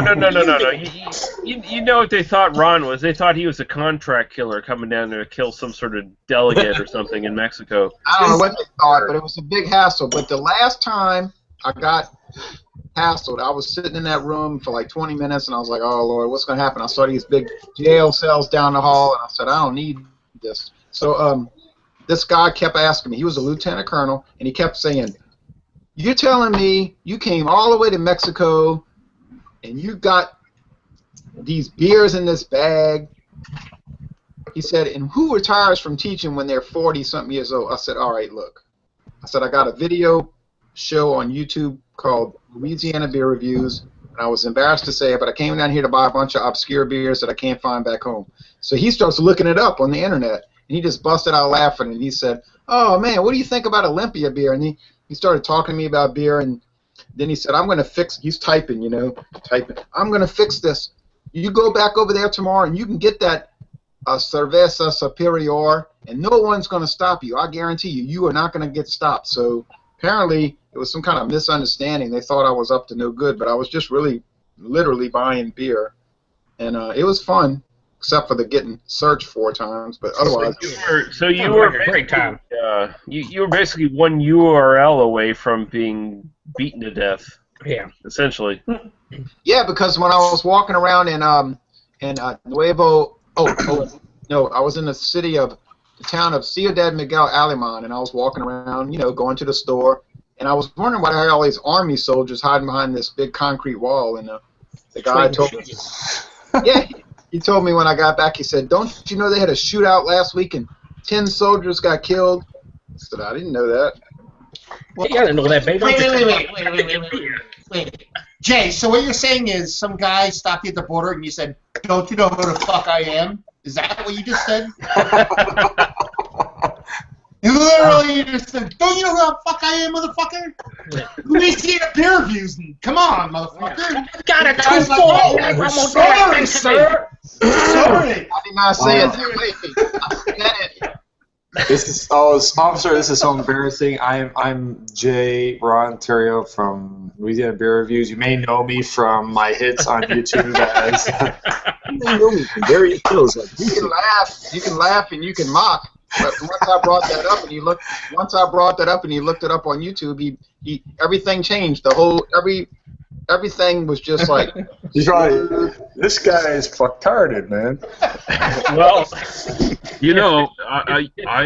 I can just say it's a good thing that he didn't have Ken in the car, because the last time I crossed the border with Ken, we were in Ken's car and we're crossing the border, and it was me, Ken, and Paul, the cantankerous cook. And we're crossing the border, and we're all big, tattoo-covered guys.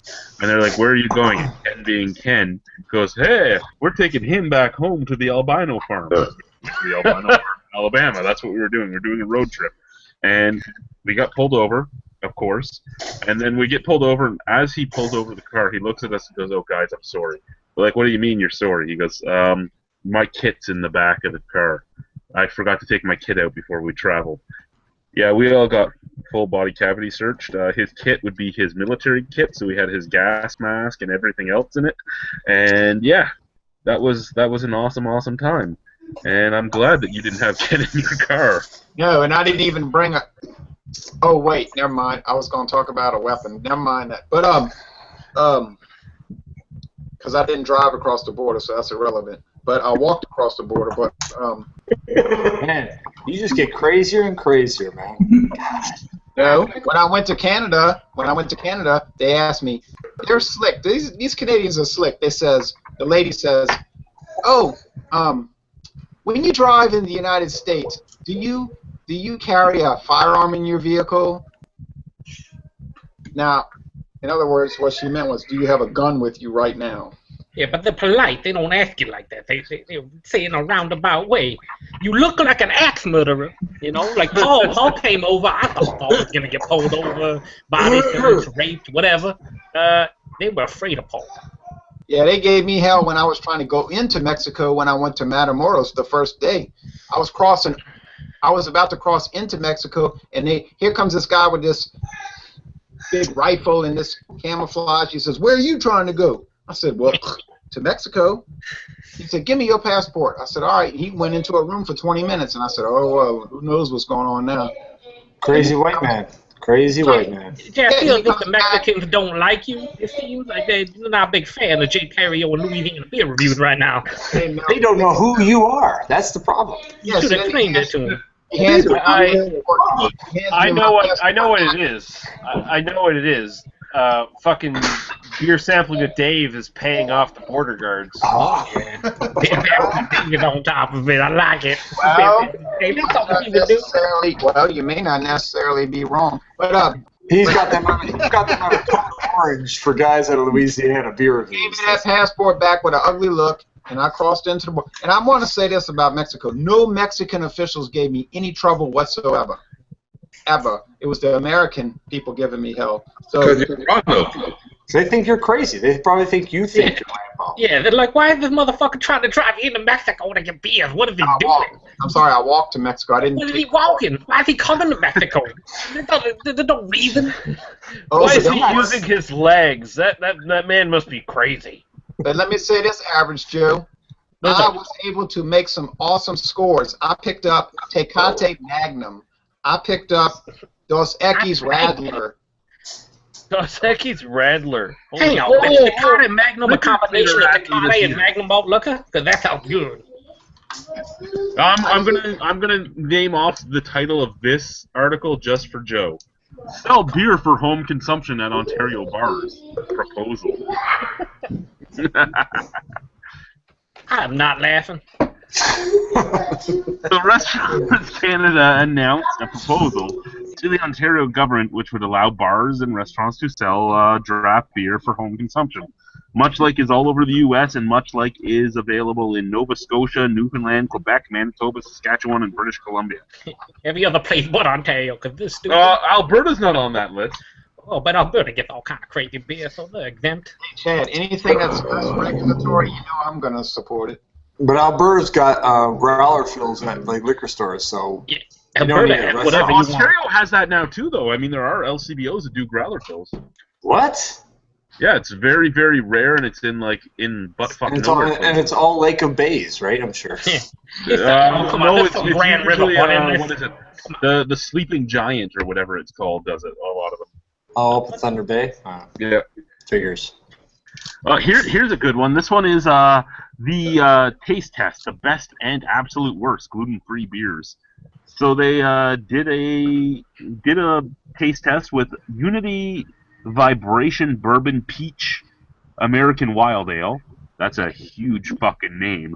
Omission Lager, New Planet Pale Ale, Lakefront New Grist, Glutenberg IPA, Greens Enterprise Dry Hopped Lager, Brunhant Organic Belgian Amber Ale, Joseph James Foxtail Ale, Red Bridge Gluten-Free Beer, Stone Delicious IPA, Bard's Original Sorghum Malt Ale, and Epic Glutenator. If there's any way that the Stone Delicious IPA didn't win, it is an absolute ridiculous thing. Number one, now this is best in show, so this is going from best to worst. Number one was Brunhot Organic Amber Ale, which won the best in show. I've never had that one. Next was the Red Bridge gluten-free sorghum beer. Again, that's just terrible. Are they fucking kidding me right now? What is this? I've never had that one either. Third was Joseph James Foxtail Ale. So I haven't had any of the first three beers. I haven't had the fourth beer either. Epic Glutenator came in number 4. Glutenberg IPA came in number 5. Now I've had Glutenberg IPA. It actually does taste like a beer. So I'm surprised it came in 5th because it tastes like a beer. It basically tastes like an English pale ale, basically. Number 6 was Stone's Delicious IPA. which is recommended but not celiac friendly, so it's just gluten It's like allergy omission. friendly. Omission's the same thing, right? But They don't. remove They don't have that little tag on the omission because they don't want to. Number No, 7 because- was because they're Lakefront's New Grist came in number 7. And Bard's Original came in number 8. I'm not a big fan of Bard's. Green's Enterprise Dry Hopped Lager came in 9. Now Green's taste more like wine, but they actually don't make a bad gluten-free beer. It just doesn't taste like beer. Omission Lager came in 10th. This is where I get my big what the fuck. Because Omission Lager tastes basically like Heineken. It tastes like a Euro lager. How did it come in 10th if you're rating these on whether or not they How taste could like it come beer? in 10th and Redbridge came in 3rd? That's insane. Stone Delicious IPA tasted like not quite a delicious IPA, but it was a pretty good fucking IPA. How it doesn't even come in the top 3, that list, every single person who was in the taste test should just get punched in their dick. If they're a woman, I don't know what, but They should still get punched in their dick. The guy should take the fall for it. Go ahead, say it. Be an equal opportunity horrible person. everybody will get crotch punched. No, number Understand this. 11. Number 11th was Unity Vibration Bourbon Peach American Wild Ale, which is not recommended. And number 12 is New Planet Pale Ale, which was worst in show. I don't like the New Planet ones, but I'm amazed, and I know that Omission has ownership with Anheuser-Busch and all that, but I'm amazed the Omission beer came in 10th because I've had it. It doesn't taste like anything but a beer. I mean, I can't believe because it. it's reduced gluten. They take out the what you call with the Yeah, but enzymes. I understand why it tastes the way it does. I just don't understand why it is number 10. Like, because I these can't people are understand- stupid. Yeah, like how did New Grist get a higher marking than that? I hadn't had the Stone one, so I can't argue with the Stone Chad, one. you know what? You know which one ought to be on the list and wasn't even considered, which to me was the best gluten-free beer I've ever had, was Estrella Dom Dora. Well, yeah, if you're gonna have Omission on there and you're gonna have the Stone one that are both like gluten reduced because they're not fully celiac beers, then yeah, the Dora should be on there as well. And Estrella Dora isn't a horrible beer either. And that Bard's tastes like a health food store. I had going with bird food, but Yeah, anytime they have a been in a health food store. Oh yeah. A lot of those gluten-free beers taste and smell like a health food store. Just like Shipyard Pumpkinhead tastes and smells like a Vomit. plus hot garbage. Something you never want to drink again. No, it tastes like one of those spice candles, you know, at Cost Plus World Market. like those cinnamon heart candies. Yeah. Now Without here's the goodness. a topic that I think we all should actually do a list for. We've done. No, we've okay, done time lists out. many Before times. we can I call time out before we get into lists. I just want and I can't say this enough. We can't take any of these clickbait lists seriously because it's opinion, it's palates, it's all nonsense. Why don't we go through this shit? Why don't we talk about beers we've actually tasted personally? We can argue stuff that we can speculate, but it's ridiculous. These things I'm are sure, just I'm sure some of these we've had. I mean, this. You would. I had the same opinion, baby. I had the same opinion, but I like discussing it. This article is 5 down-to-earth alternatives to craft beer's mega whales. So what I'm suggesting is that we go out and we make a list of our top 10 shelf turds. So beers that are as good as whales, but just sit on the shelf. And that's what this is supposed to be about. Now, 2 of the beers on this I thought were kind of whales anyway, that moved fast in most places in the country. But this is a U.S. Article, so this is their top 5 alternatives to mega whales. They have Fantôme Saison from Brasserie Fantôme in Belgium, and it says that it's better than 90% of American saisons. I've never even heard of that one. I don't know if it's available all over. It has to be available all over if it's a fucking beer that's supposed to be making up for a mega whale. It has to be available everywhere. It can't be available. Wait, you're saying beers that are really good but people don't buy them? Yeah. Yeah. Okay. The things that sit on the shelf. I mean, there's always this big hunt for mega whales. The whales always sell, and there's always a beer that's as good as the whale that you don't have to wait in line 6 hours to get. Oh, okay, I understand. Yeah. Cascade Apricot from Cascade Brewing in Portland, Oregon is the next one they have on here. A solid alternative for nearly every hype stone fruit sour ale. Then they have, this one is against Russian River and Heady Topper and all that. I haven't had this one. Some of you might have. Sierra Nevada Hop Hunter IPA. They're hilarious, baby. They serious right now with that bullshit. Come on, man. What is this? Okay. Now the next one I thought was kind of a whale in a lot of places, which is Firestone Walker Catawba. Yeah, it is. Yeah, it's difficult. See, here's the thing. The definition of whale has changed a bit. I wouldn't necessarily call it a whale, but it is difficult to get some answer. And then the last beer they have on this list is Goose Island Bourbon County Brand Stout. Oh, yeah, that's an alternative. Okay. Yeah, that's an alternative to a whale. It's a bit of a reach to go in there, but and they have, it's the shredded coconut French press variety that they have in here. Yeah. So okay, great. Yeah, they're trying. Oh my God, I agree with you. I want to stab myself in the right now. Right. Wait, when they put Hop Hunter on that list, I had Hop Hunter yesterday, and that beer was a joke. Well, I mean, that's your opinion. I wouldn't say it's a joke. I would say that anyone trying to compare it to the. It's a joke. It's a joke in the context of what it was supposed to be. What was it supposed to be? But it's made with hop oils. How could it not be good? I'm gonna tell you why it was a joke. It's not a new thing. The hop oil's not a new. I sat there and wasted part of my life reading about how they use distilled hop oil, and it was very intricate description. I said, "Wow, this is really going to be something new, different, and exceptional." So I cracked it open and I drank it, and I said, "Good grief! This is the same old junk that I've been drinking for the last 3 years. I'm even more depressed now than I was before about IPAs.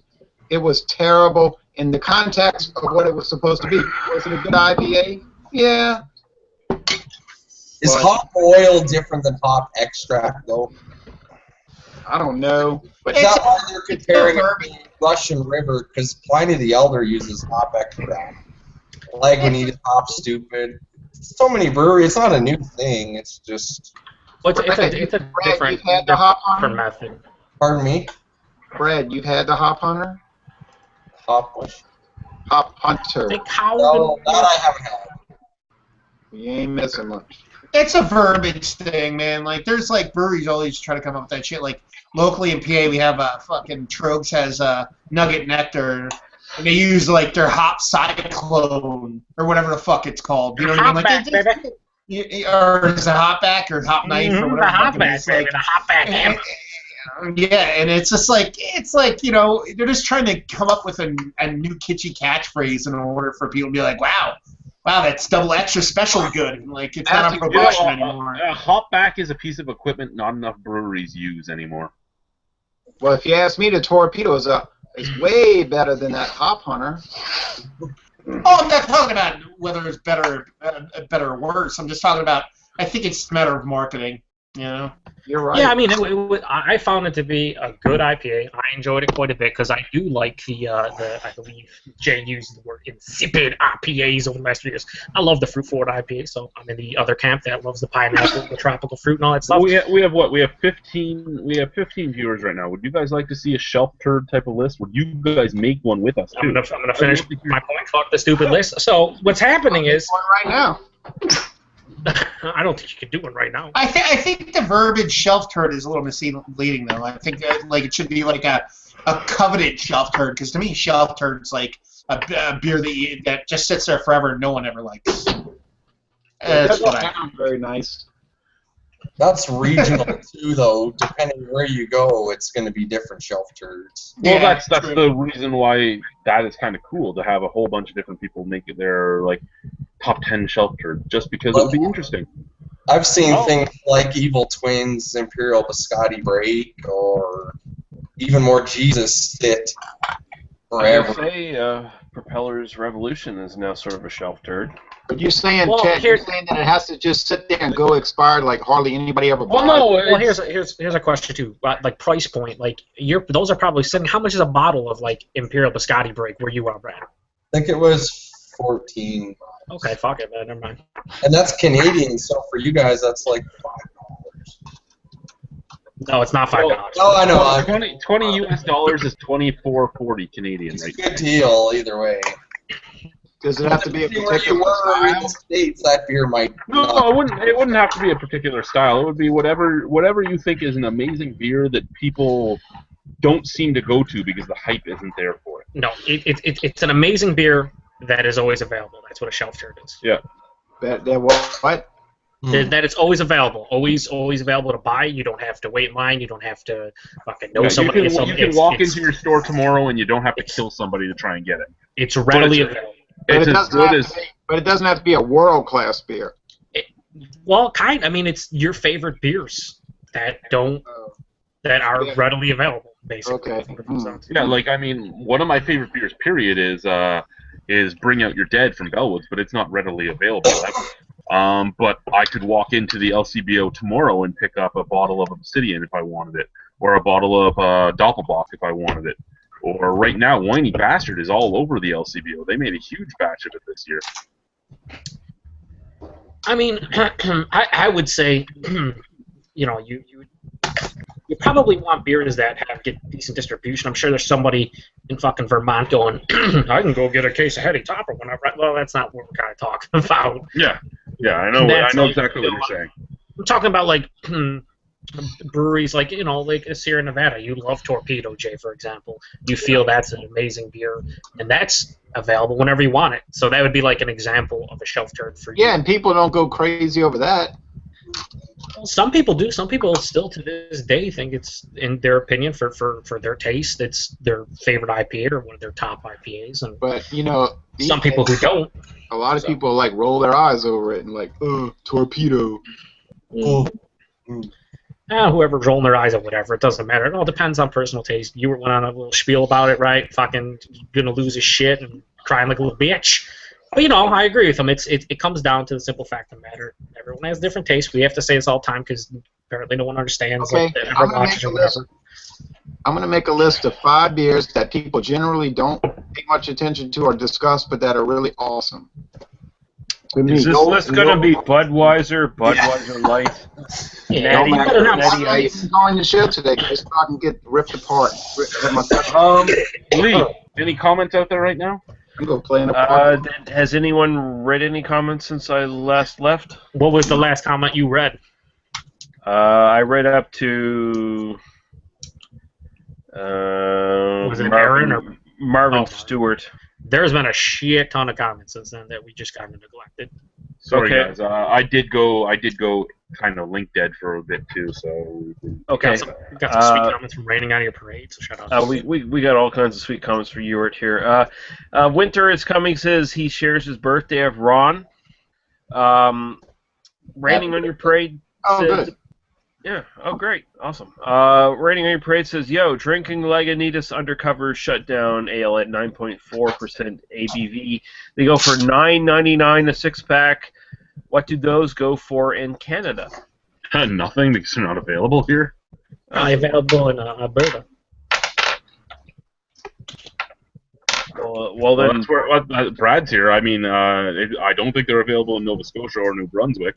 They're not available in Ontario. What are they available for in Alberta? How about some of the private stores in like Halifax? Don't they get 20 Canadian. What beer was 20? it? It's Lagunitas Undercover Shutdown. Yeah, I know around here. Okay.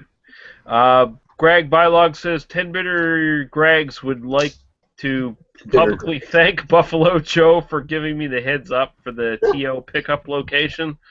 Also, you rarely see me at the beer releases as I tend to go later in the evening when there's no lineup. Okay. Winter is Coming says, fuck grocery stores.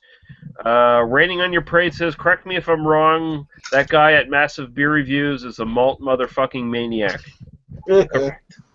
Correct. Yeah. Ethan's Beer Review says, hello, gents. What are y'all drinking tonight? I also found an article that Jay might also find interesting. By the way, could I get an invite when there's a spot open? He says he's Ohio Elvis. Oh, thank you very much. Yeah, we didn't know who you were, Ethan. Thanks. He actually typed that out? Yeah, he actually typed that out.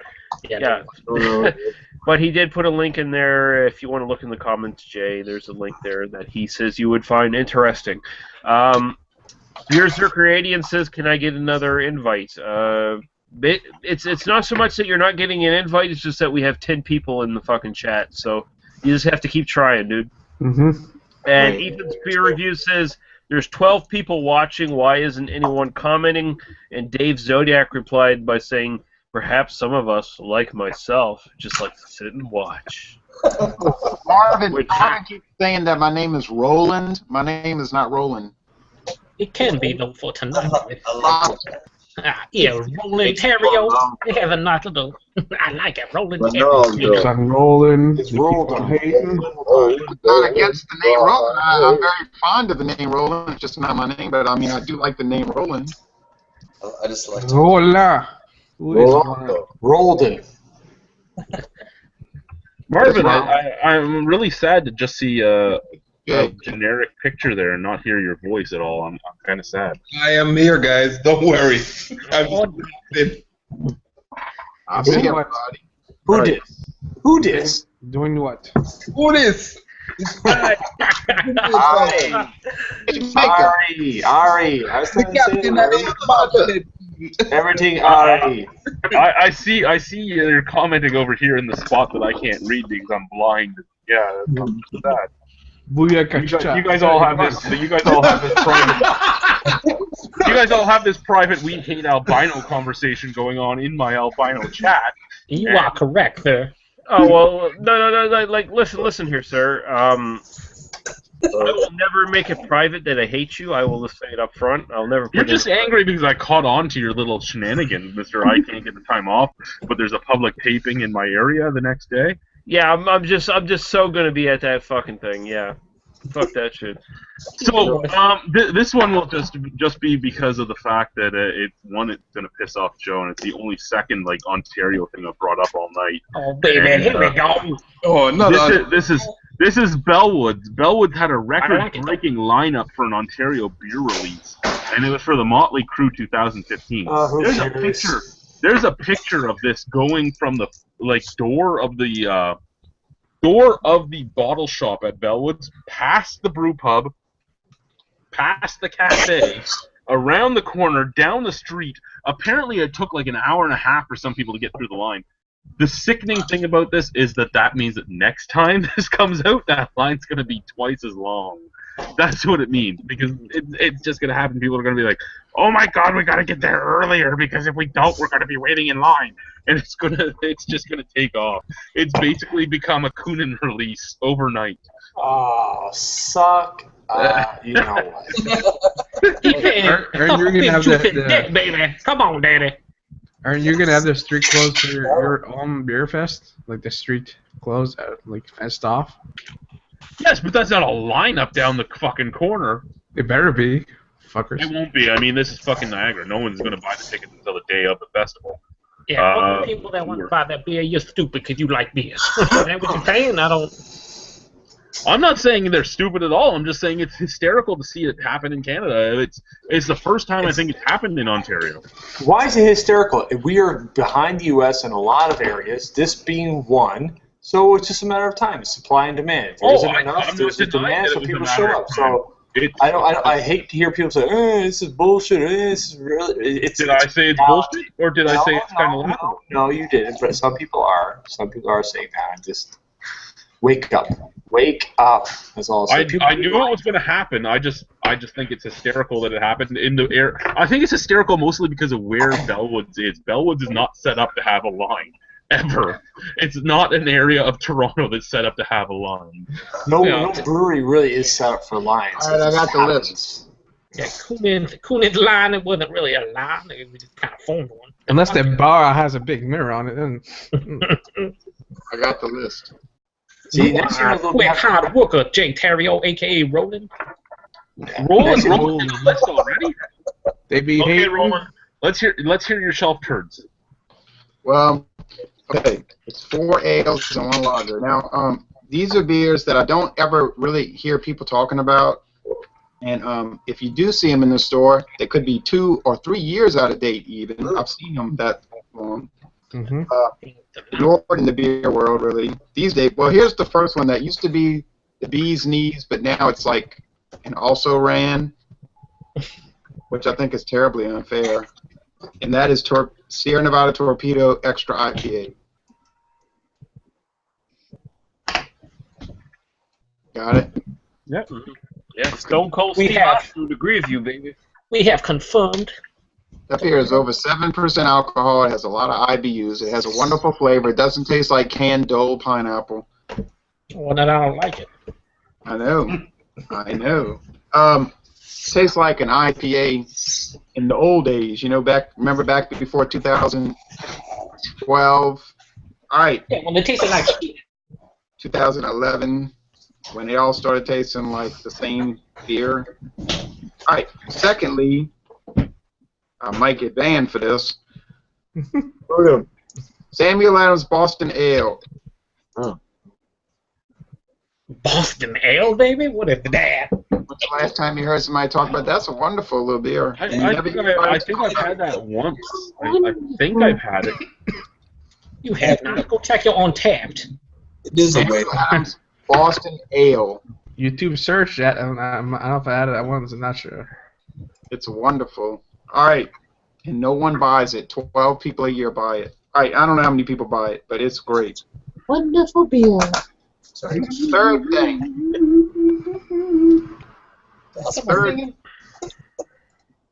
I feel like I'm being interrupted. All right. Third beer is Shipyard Old Double Thumper. Not Thumper. Double Thumper. That's 11% alcohol. It's devastating. Now, I haven't had Double Thumper, so I can't say if the beer is good or not, but all I can say is fuck Alan Pugsley. Yeah, I can say fuck Shipyard in general. I don't care, but I like it. No, I'm not denying whether or not you like it. I'm just saying fuck Alan Pugsley. That's all. Roland Terrio. Continue your list, Ron. No, just before we go, sorry to interrupt, but Paul wants an invite, so you can sneak in at some point if someone drops out. Try to get in, Paul, as best as you can. Okay, number 3 is Shipyard Old Double Thumper, which is a fabulous beer to me. It's very strong, 11% alcohol, and no one buys it.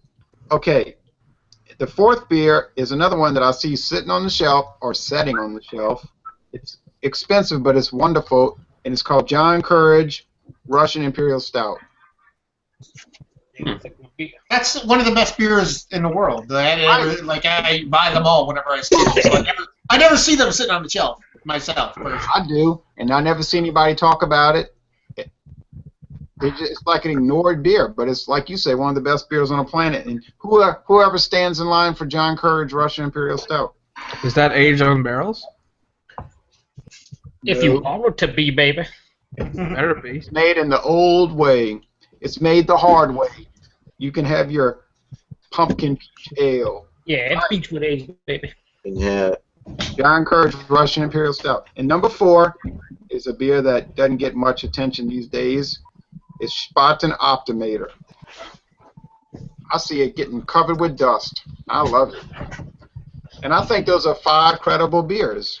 I like Spaten Optimator. Spaten Optimator is like one of my cheap beer Hall of Fame beers. It's like super ghetto. I can get a case Optimator out here for like $30, and it's the Doppelbock in the loosest sense of the term. But for me, on a cheap end, I dig it. To be honest, most German beers are kind of shelf turds. A lot of people just let them sit there like Eyinger, Doppelbock, Celebrateur. I can't say that in this voice, but I'm trying. That is one of my favorite Doppelbocks, and it's always available. Yeah, you see, I would not let that sit on the shelf. I'd be buying that all the time. Yeah, you'd be also poor, Lee. Very poor after buying all that, like $5-6 a bottle. I'm already poor as fuck. That's fine. Fair enough, good though. I never heard anybody call Spaten Optimator a ghetto beer.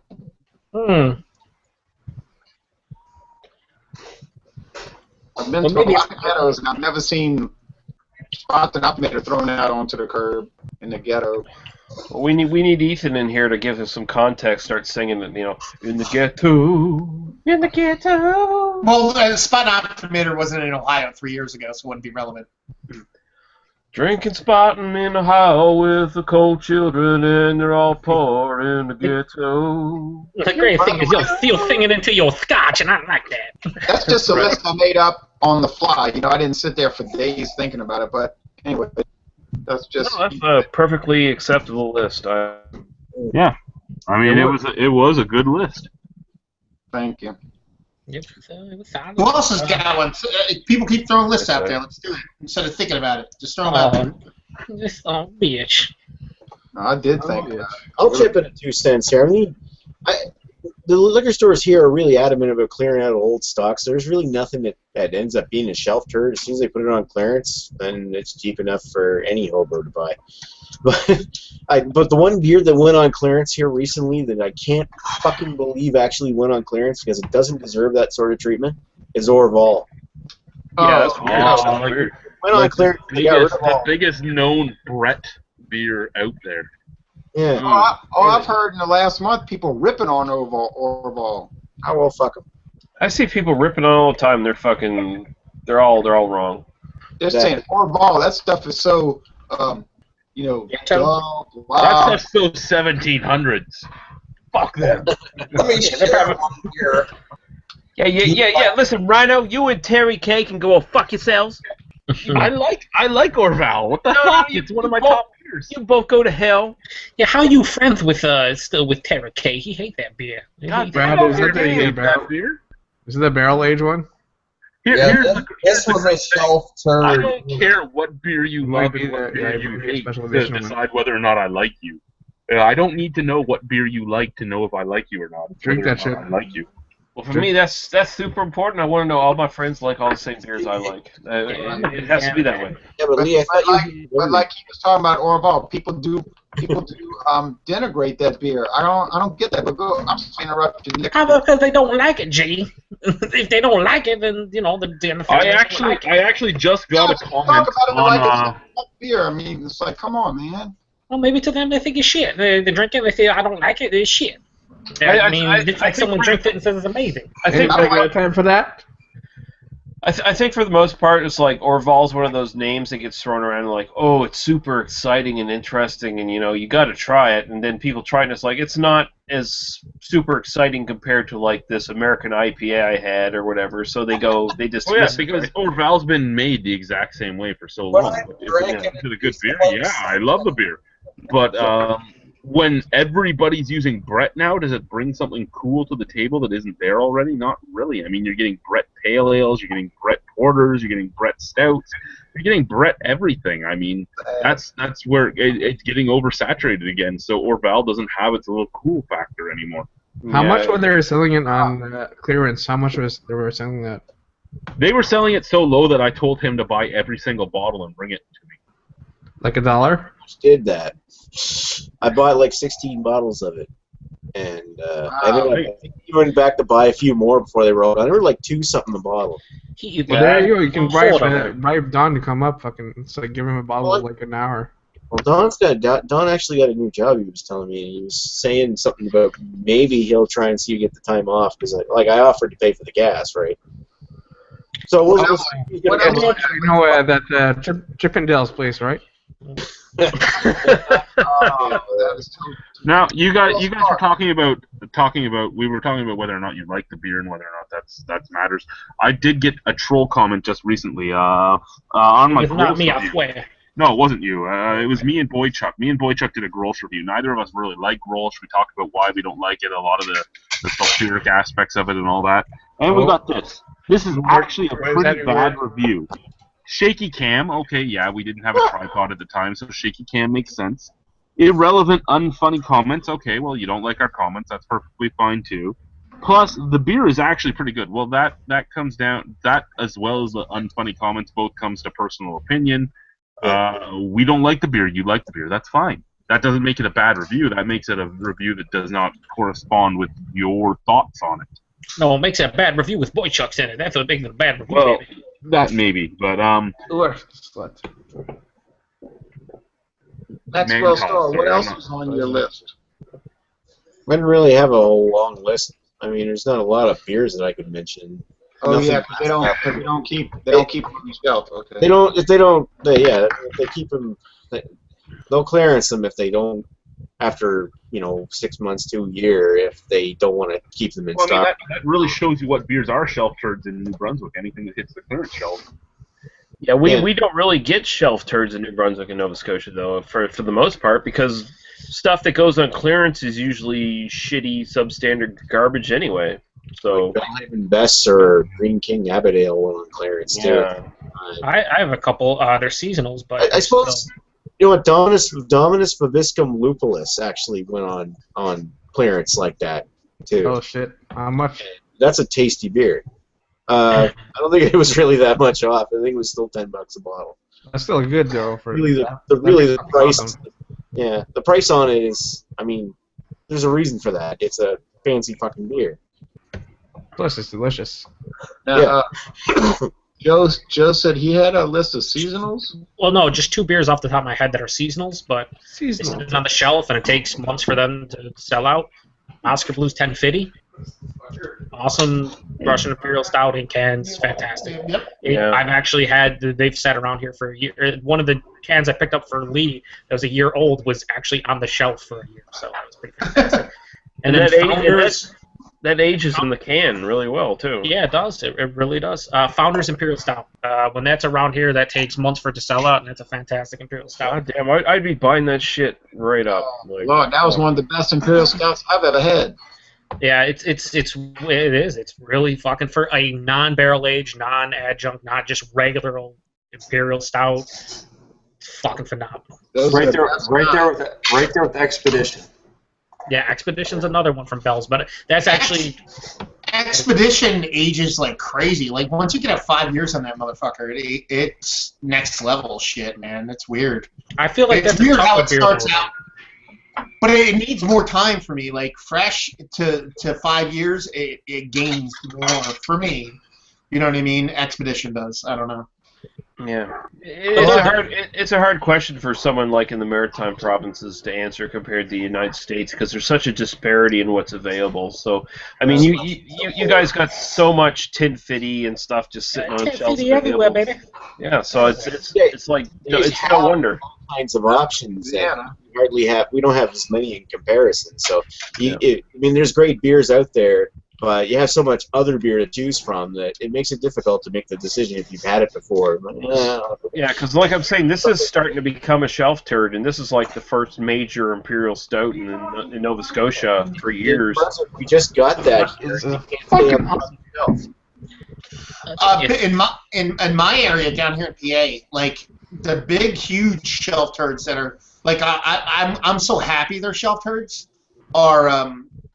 To me, the biggest egregious one is Schneider Aventinus, man. I always find Schneider Aventinus sitting on the shelves wherever I go, and that beer ages like freaking amazingly, and no one ever picks it up, so I'm super happy. It just sits there like nobody's business. What a great beer. What a great beer.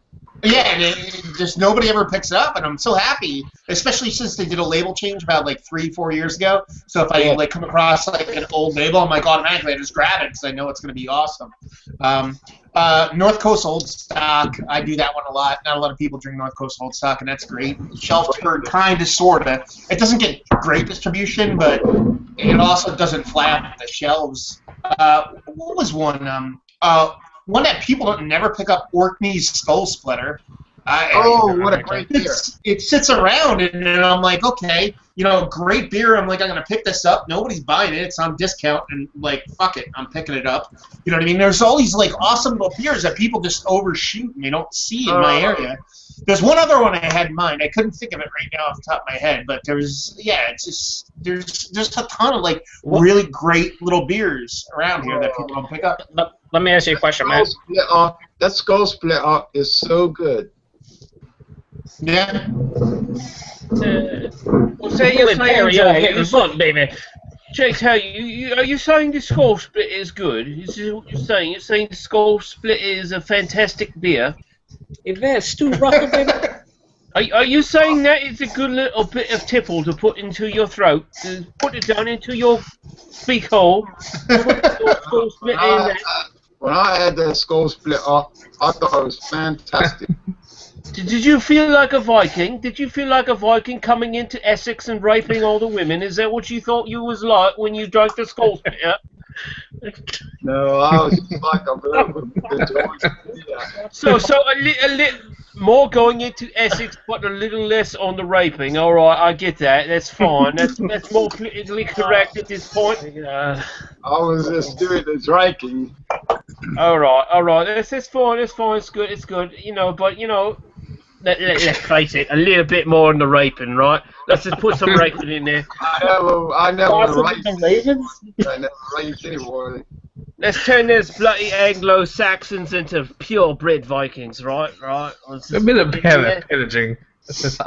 How's your family? Well, I gotta go because I'm very tired. All right. Well. Shit. You take yourself a nightcap, Jay, and you have yourself a really great night. Whew. Thank you, folks, and I appreciate you watching the show. Happy birthday, Uncle Jay. Happy birthday, brother. Happy birthday, Roland. Happy birthday to you. Thanks, folks. Wow. We'll see you later, one Roland Terrio. Alright, I'm gonna head out too. I gotta work. We'll see you later, Roland. You gonna go outside? Nick, you have yourself a good one, Nick. What? You gonna go outside? Alright. See you later, Mark. Cheerio. Mark Star? Don't do that shit. That's fucking. Skål. That's for Nick. We have two spots open. Two spots open for someone who wants to jump in. Paul, Berserker, you want to jump in? Wait. What is that? Is that open Nemo time? Was that open vagina time? What is that? Vader time. It's Vader time, baby. Vader time. Vader time? Let me say this. There are two spots open for 3 people. I feel like they should fight to the death. We got Paul, P.A. Brunos. We got Ethan. I gotta go. Oh, now we have live long and scissor. There is. Actually, no. Here's my going out sign right here, buddy. Wolfpack, bitch. You know why you were leaving right now, you? A lot better. Because Paul's coming in. So Paul's replacing you. But you're not allowed to be in the same area at the same time. Good night, Wayne. Wait. I'll wait till Paul actually shows up before I go. See you later, Tupac Murray. We'll talk to you later, baby.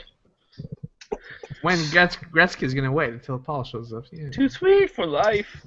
Scott Hall, I knew it. Yeah. Oh, I always go. I'm a Nash fan. Ooh, 10-year-old Eagle Rare? Yeah, it's nice everyday bourbon. It's nice. It's survey time, baby. Nice. Eagle Rare.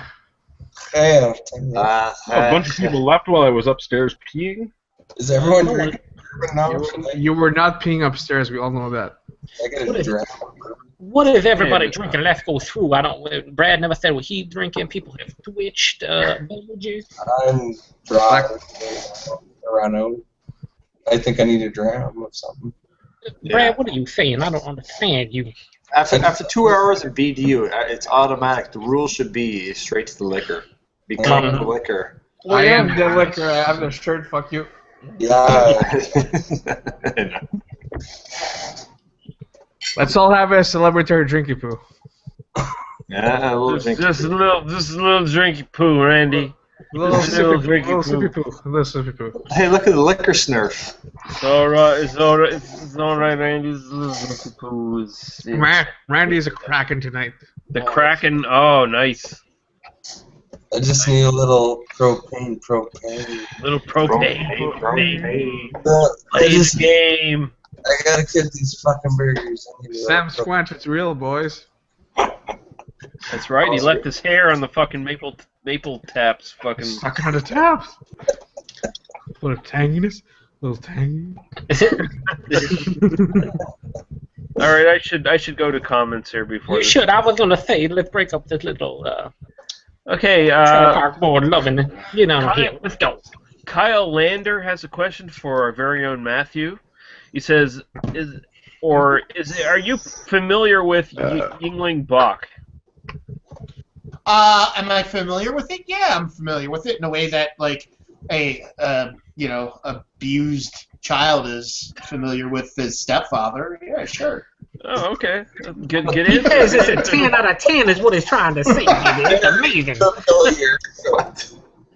That went a very different direction than I was expecting. I like that direction.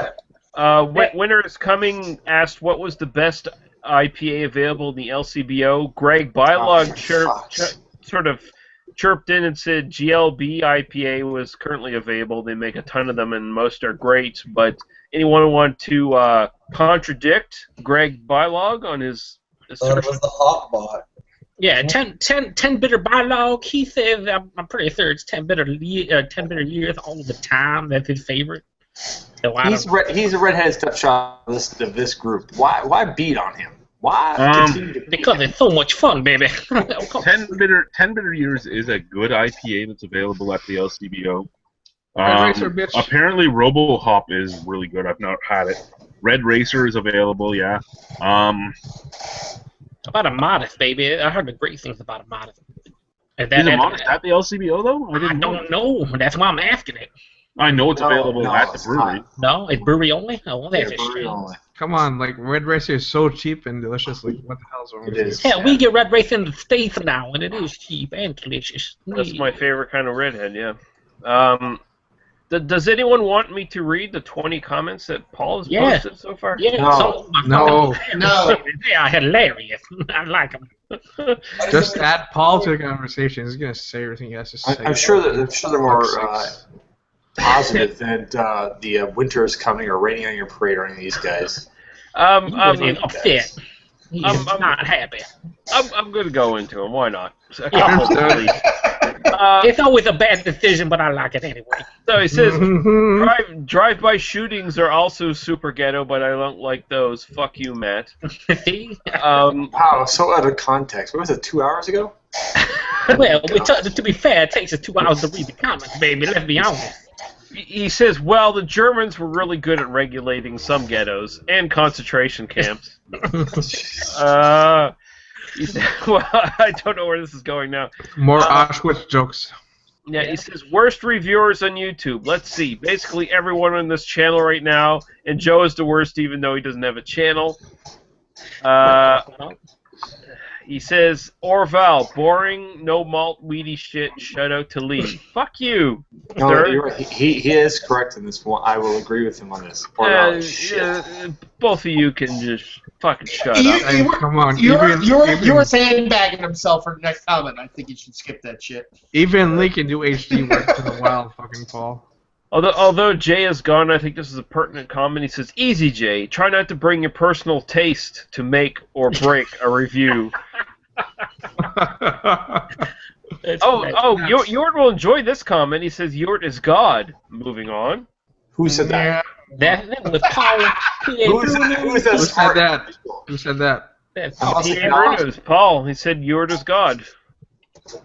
Apparently he didn't say he is God. He said he is a God, indicating there is more than one. Oh, okay. That's okay. I'm okay with that. Okay. So Yort is in a pantheon of deities. Yeah, okay. He's not the list, baby. He says, "Where is classy Marvin Blassie?" That's awesome. That's sticking. That's gonna be his new fucking nickname. That is great. What don't you drink without 10 years on it, Matt? Tap water is even fresh for you.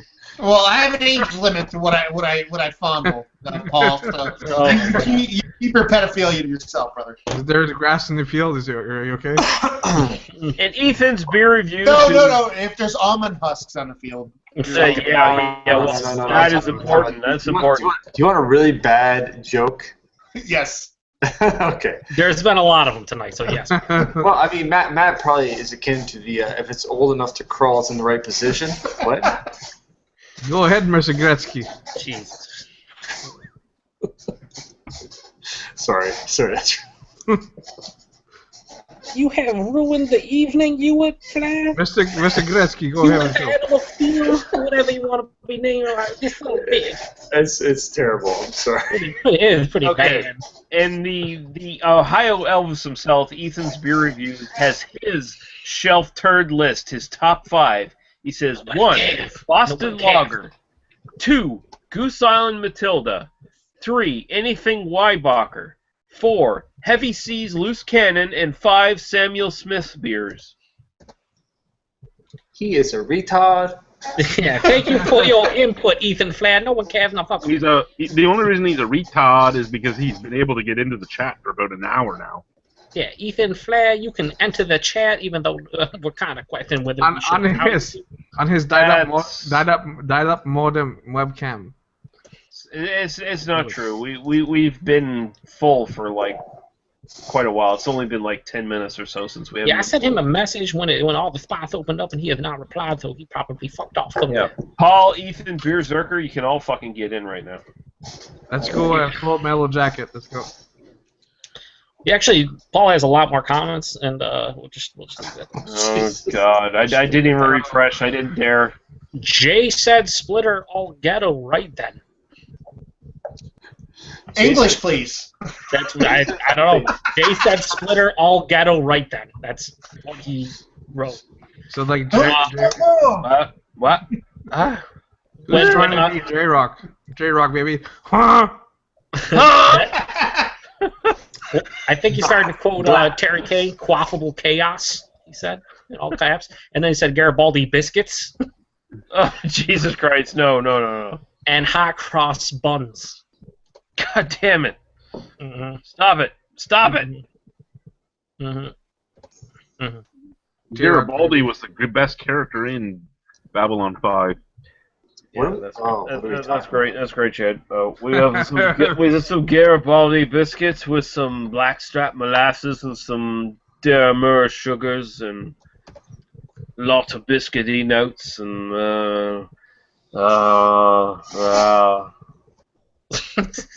just a lot of moaning.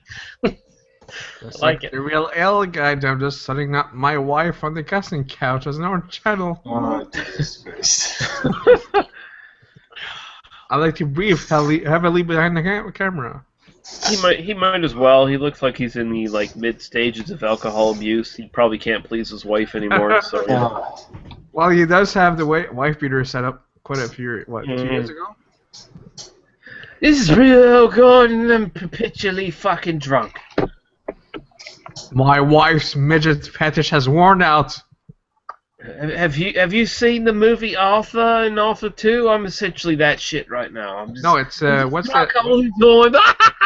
What's that movie George Lucas is? Warwick? Little People Village. Warwick Davis from Willow? Yeah. Cocoon? Not even shorter than that. I'm Warwick Davis. I was in Willow. I'm now a drunken asshole who speaks on the internet about beer. I have a microwave now. Crikey. What the fuck is happening right now? What is Chad going to do? Is pissing his sink? More comments. Fill the void. More comments from useless people.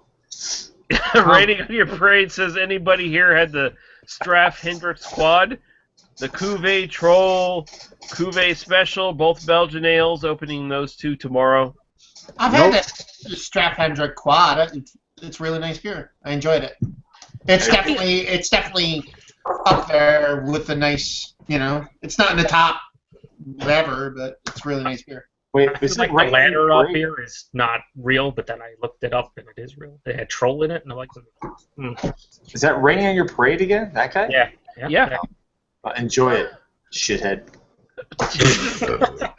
And Winter is Coming says he's loving the hate from Ewart.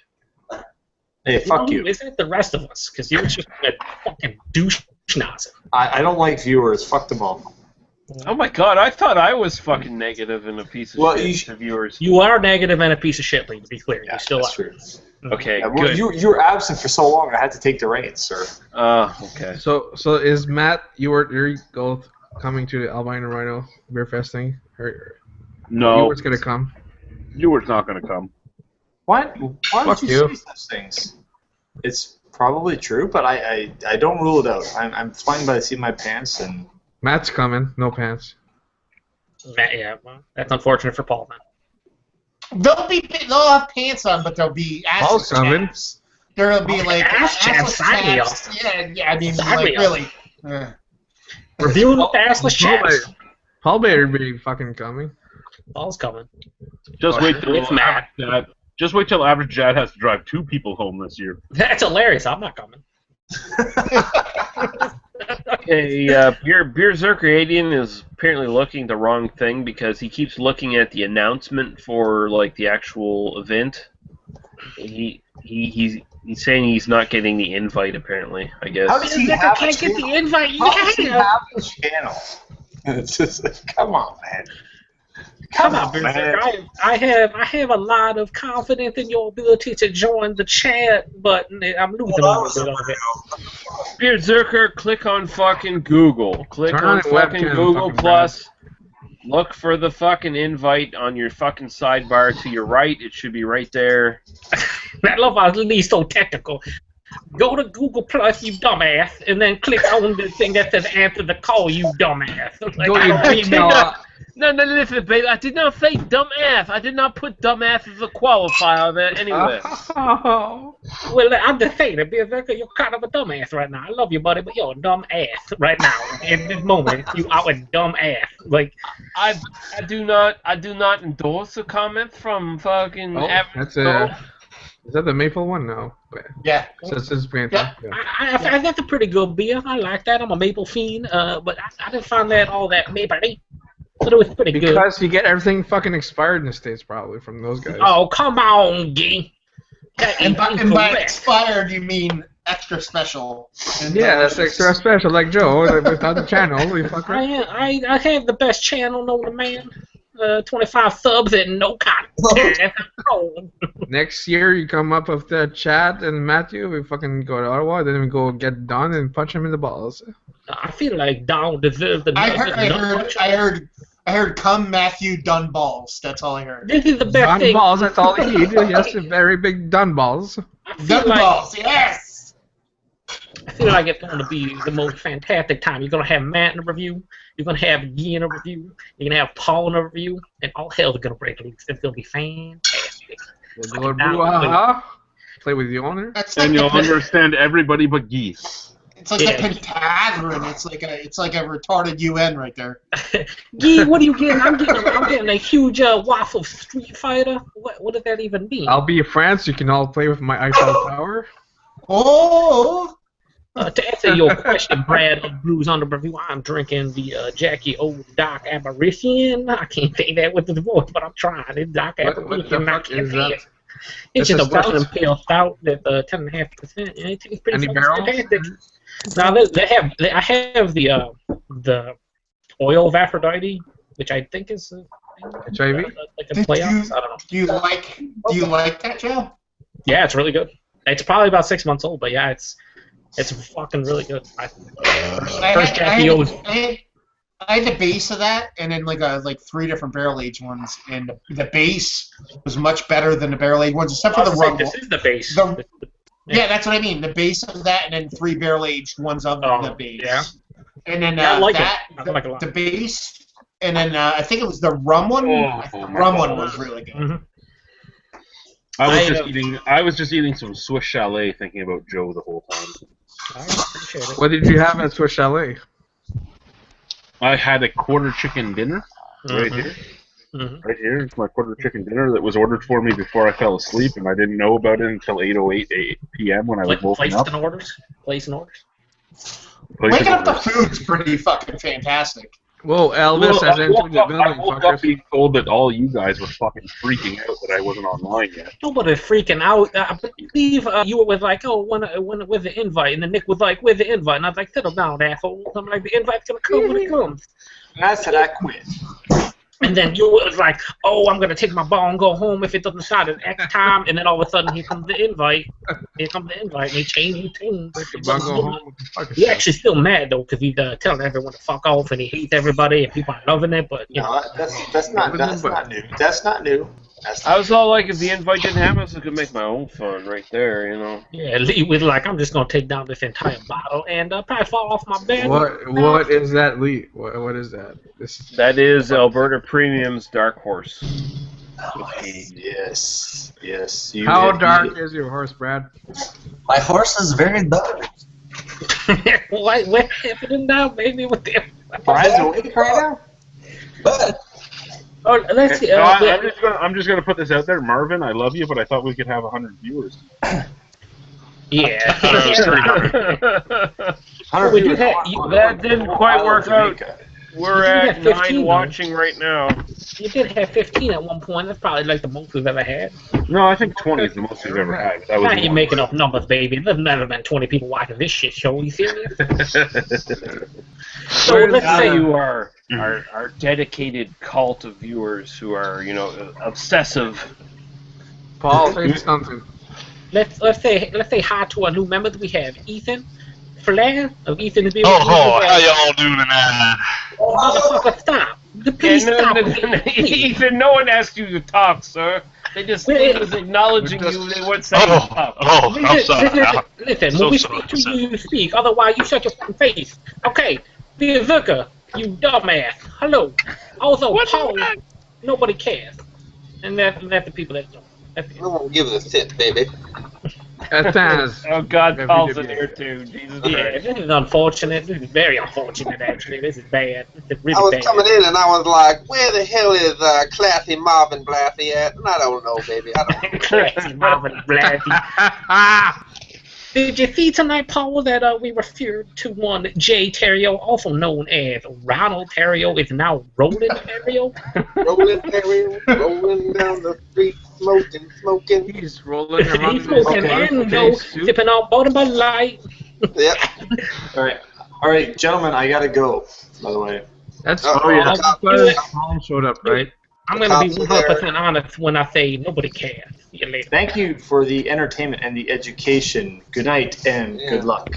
With the animal of steel, the Z-step, Have a good night. Best of luck, Mr. Gretzky. Mr. Gretzky. Oh, This one Gretzky with the beer. Yeah, that's very nice. What are you drinking tonight, Ethan? What are you drinking tonight? Anything? Oh, tonight, baby, I'm drinking some Great Lakes Brewing Company's High Striker Single Belgian style ale, baby. Oh, mama. Shit, you're drinking shit, baby. Oh man, he's drinking some good stuff there, man. I heard Priscilla's really into that stuff. Oh yeah. Priscilla. You need a peanut butter bacon beer, baby. Fuck, that's a good idea. We need that stuff, baby. We need it up in here. I did have a beer named after you at the Detroit Beer Fest. It was called Elvis. Did not Rogue make that beer already? Peanut butter banana sandwich? Oh, you need to make, peanut butter banana, baby. Tell you what, I went to the Detroit Beer Fest. They had a beer called from Backstone, which is a small little beer brewery in Detroit. It was called Elvis. That was just the name of it. It was a peanut butter Hefeweizen. And goddamn, did it taste like a peanut butter and banana piece of shit beer. It was not good. Time. Yeah, it was bad. It was bad. And then they had a peanut butter beer that tasted like what I perceived straight vomit to taste like if I was a dog and I ate my vomit, but I'm not, so I didn't want to drink that beer. It was not good. I think they were trolling everybody and brewing with absolute shit, like real feces and not peanut butter. But they were telling everyone it was peanut butter, and everyone was like, "Oh, it's peanut butter," and I'm like, "No, it's not peanut butter. It's shit." Like legit shit. Just goes to show you, Elvis was terrible at music. He was also terrible at sandwiches. It's just. Oh, Lee, you can go straight to hell. Ethan, that is the king of beer tube. You must respect him, baby. That is Lee the King Lawler, baby. You can't do that. Being a kiss my foot man. Oh my God. What? You don't like this voice? This is our natural voice, baby. I don't know. I'm not even talking with the voice. I'm trying to read a fucking comment and it's not working.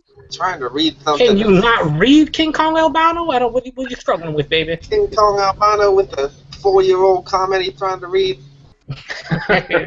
Provided to you by Ethan Flair. By Ethan Flair, baby. Oh yeah, baby. Ethan Flair here, drinking some Belgian style ale, baby. You sound like Elvis, but then also a black guy at the same time. It's amazing. It's amazing when I look at Ethan Flair. I was like, you know, can you do me a beer review, but put cyanide in it so you can just die, please? I gotta get rid of you immediately. God damn, Paul. Don't make me break character, Paul. There's lots of hay flowing through this channel, this panel. Okay, but like Greg wants my opinion on the Dark Horse whiskey. I think it's excellent. He says he wasn't as interested in it, but I think compared to most Canadian whiskey, it's actually pretty fucking great. Really good complexity to it. And yeah, it's. I think it's a standout right now in the Canadian whiskey market. And if you don't like it, I think your palate is garbage and you suck. What's your favorite Canadian whiskey right now, Lee? Or was that it? Oh, you smoking the hashish? Okay, so Maybe I'm just packing a big pipe on the G Plus. That's all it's going on. it's not quite 420 yet. I hope that is tobacco. Is this 420 already? That is some Black Kentucky tobacco. Okay. You smoking a little cob there? I can see it. Oh. In a chat, Brad. Excuse me, Joe. I had a question for Brad, baby. Nobody cares, Ethan. I have to explain this to you every time. No one cares about your opinion, ever. Well, then why am I even on here, baby? This is a great question. Fat material. Probably because you have the thickest mustache known to man that is turned into a goatee, so everyone is totally disappointed. Well, it's going to turn into a mustache again here soon. So. Yeah, good, because it is a tragedy. Whatever's happening on your face, absolute tragedy right now. But go ahead, ask you a question of Popeye over there, smoking his pipe and eating his spinach and fucking showing off his gun.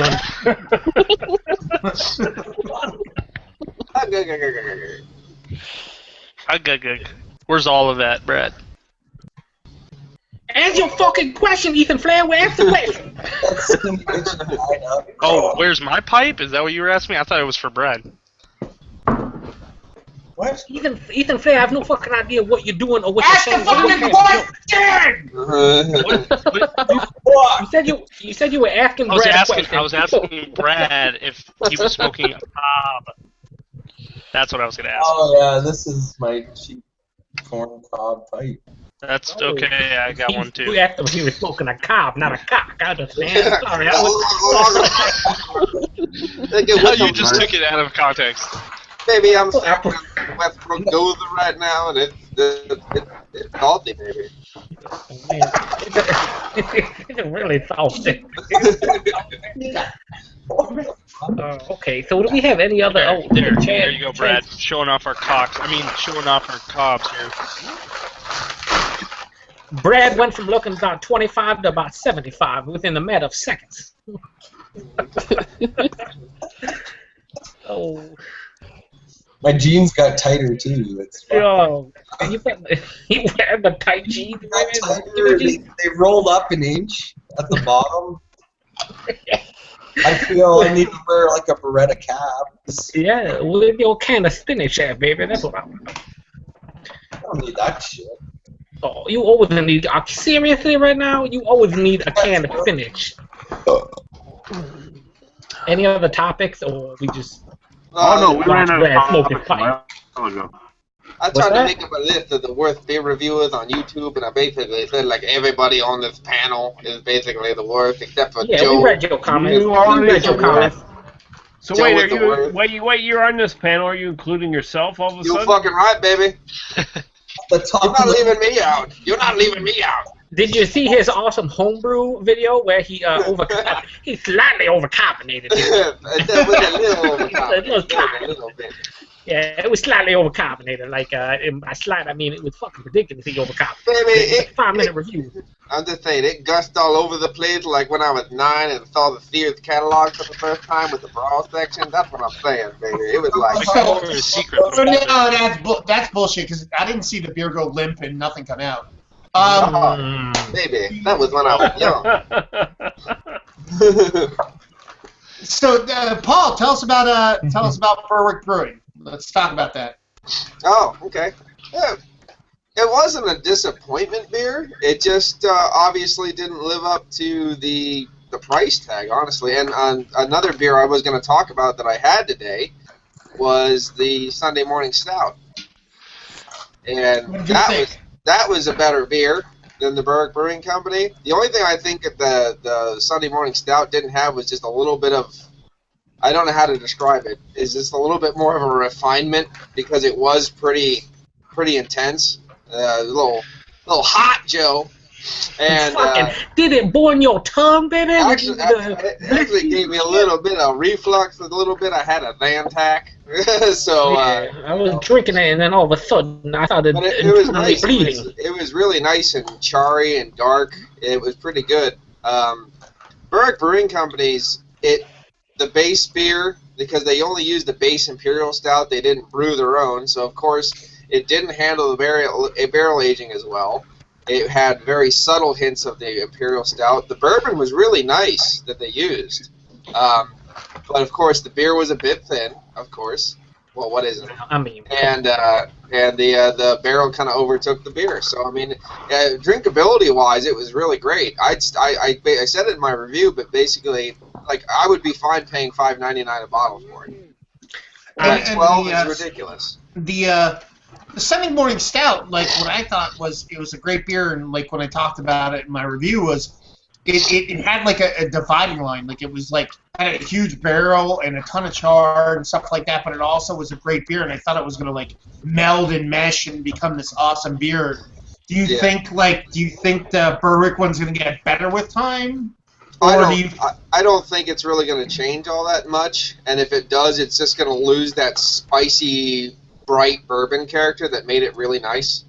And what do you think about the Sunday Morning Stout as far as its future? I think that's what I was wondering about the Sunday Morning Stout, because of all that dark malt in there that was really bold and charry. It's just going to get bigger and bigger, right? I think it's going to get more vanilla-y, and a little bit of maybe raisin dark fruit will come out of it after a while, and I think some of that heat from the overall booze character would mellow down, and I think it'd be a really like 9.5-ish beer. I gave it a 9 out of 10. I thought it was a good beer. Definitely a sipper. But, you don't want to chug this, baby. It's not a drinking beer, if you know what I mean. Shout out to Jay. And I'm just saying, it's a good beer. It's a good beer. I think its potential is really good based on what I had. Yeah. I mean, if you want just something with bourbon in it that you really can slam for a while, because it's how easily, if you want to drink fast, I mean, the Berwick Brewing Company beer is good. I mean, it's really easy drinking, but I compare it to, I don't know if you've had it yet, it's Cricket Hills Reserve Bourbon Barrel Aged Imperial Porter. The Bourbon Barrel Aged Imperial Porter is extremely good. It's like $8 for a bomber, and it has all the character that the Berwick Brewing Company's beer has. It's nice bourbon, nice roast, good solid malt base. I will cut you. And it's good. It's good. I was gonna let Paul and Matt know that I picked up a 4-pack of the early morning, or not early morning, Sunday morning. Sorry, listen, Ethan. Ethan. I just want you to know. Like, Alec Ovechin is really disappointed that you don't understand what Sunday Morning Stout is all about. Anyway, go ahead. Sorry, it's been like a 10-minute conversation about Sunday Morning Stout. He's like, yeah, guys, I picked up the early morning stout. Yeah, I just picked up a beer that doesn't exist. Go kill yourself. I'll just say this: raining on your parade, or not raining on your parade. Fucking Greg Vylog says Ethan had to turn his mustache into a goatee so you get within 500 yards of that school. He's got the most. Yep, basically, it's like you're like a younger version of a peekaboo uncle, that kind of thing.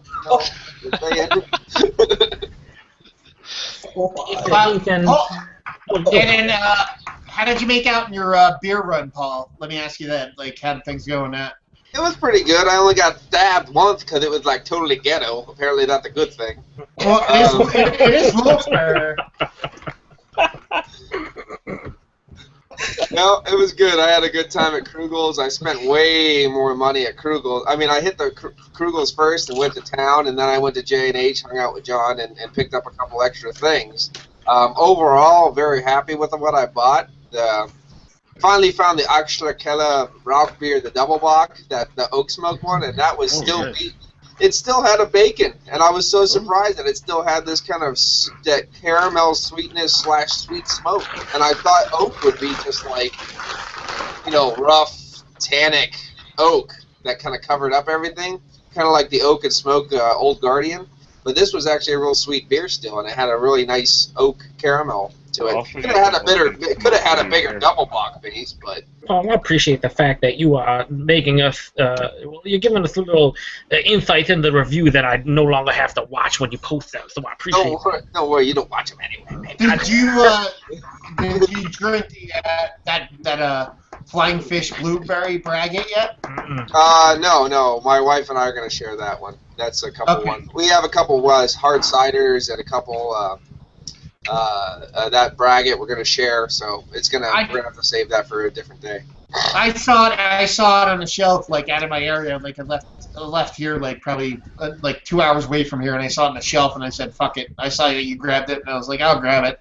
I like, you know what I mean, just to see what it's all about. When I lifted up the bottle, and looked under it, and it said $9. I was almost going to get two. I got it for $7.50. Yeah, I mean that's a good price for a braggot. It's 15% alcohol. Yeah. King Kong albino. How much is the Trafalgar blueberry need that Trafalgar tells? Let me tell you exactly what it goes for right at this very second. And while I'm looking it up, I will say on our way to Toronto today, we had a conversation if that Harry guy was coming up again this year, and what car he was bringing. You have to be a little bit more specific when you say Harry guy. Oh, Jag? Is that Jag? She was talking about the Jag, yeah. So she could the hairy guy. That's me. I'm the hairy guy. That's right. Okay, You are the Amish guy now at this point. Basically, I figured out what you were talking about. That's watching it. We're gonna have steaks together, fucker. Yeah. You're gonna have steaks together then fuck Trafalgar blueberry mead is $5.45 a bottle. And how big are those bottles? So big. They are 1 second, and I can tell you. They are 8.5% alcohol and 375 milliliters. So, I mean, I know braggott's not a mead and a mead and a beer, I understand, but that seems like a fucking pretty spectacular price for a 15.5% alcohol by volume blueberry. That's in a They're not $7.50. I think they're like 500s or whatever. But I can't really remember. How can you not remember? Because I'm stupid. That is an appropriate response. Yep. Viveka, what are you drinking tonight, my man? Still doing the Tool Shed Star Cheek. Nice. IPA. Yep. Calgary. 2 Sheds. Nice. Pretty kick-ass. Those are some nice Android headphones you got in there. These ones? Yeah, they're sweet. He picks up all the local stations, baby. You got it. Prevents mind. The only thing I didn't say, it was really nice to see Guy Benoit here in the chat. I didn't see you for a while. Oh, goddamn, Guy Benoit. Oh, yeah, the Wolverine is here, baby. He's like a really homosexual Wolverine that likes to rub around with me. Did Guy Benoit kill his whole family? Yeah, because I was looking and I didn't have a French dictionary, but I'm pretty sure Benoit means murder-suicide in France. That's what I'm thinking. This is going down a very dark path. Going down a very dark path. Oh my God. Any comments, Lee? Any 3-year-old news articles, Ethan. Anything, whatever. There's nothing new. Did you say Benoit? I don't have any news articles. I came unprepared. There's a lot of news articles. I did see that Raining on Your Parade asked who or what is Average Joe trying to mock, and it would be all right. There's absolutely nothing I'm doing, baby. That would be Dusty Rhodes. That would be Dusty Rhodes. It would be a combination of Dusty Rhodes and Greg's beer review mixed into one because I'm trying to talk like Dusty Rhodes, but at the end of the day, I like to smoke Buddhas. I still gotta do that. I still gotta do my video. It's like, hey guys, Dusty Rhodes beer reviews. Let's go see what's in the fridge today. And I open it up and have what happened? I'm trying to talk in my regular voice, but I just enjoy this more. I had a great time. Dusty Rhodes had a great time just talking. I already applied them, said Dusty Rhodes, and then Greg Bylog said a Canadian. No, if it was a Canadian, I'd be like, hey guys, I'm sorry. I'm you sorry. I'm sorry. I'm sorry. I went up there to the store and I got a twofold, baby. I don't even know what that is, and I don't know what you're going on, Abu. I have no idea. Anyway, to the YouTube community, since nobody's talking to us anymore and all that, I guess we're gonna go off. Wait, hang on, big. Listen,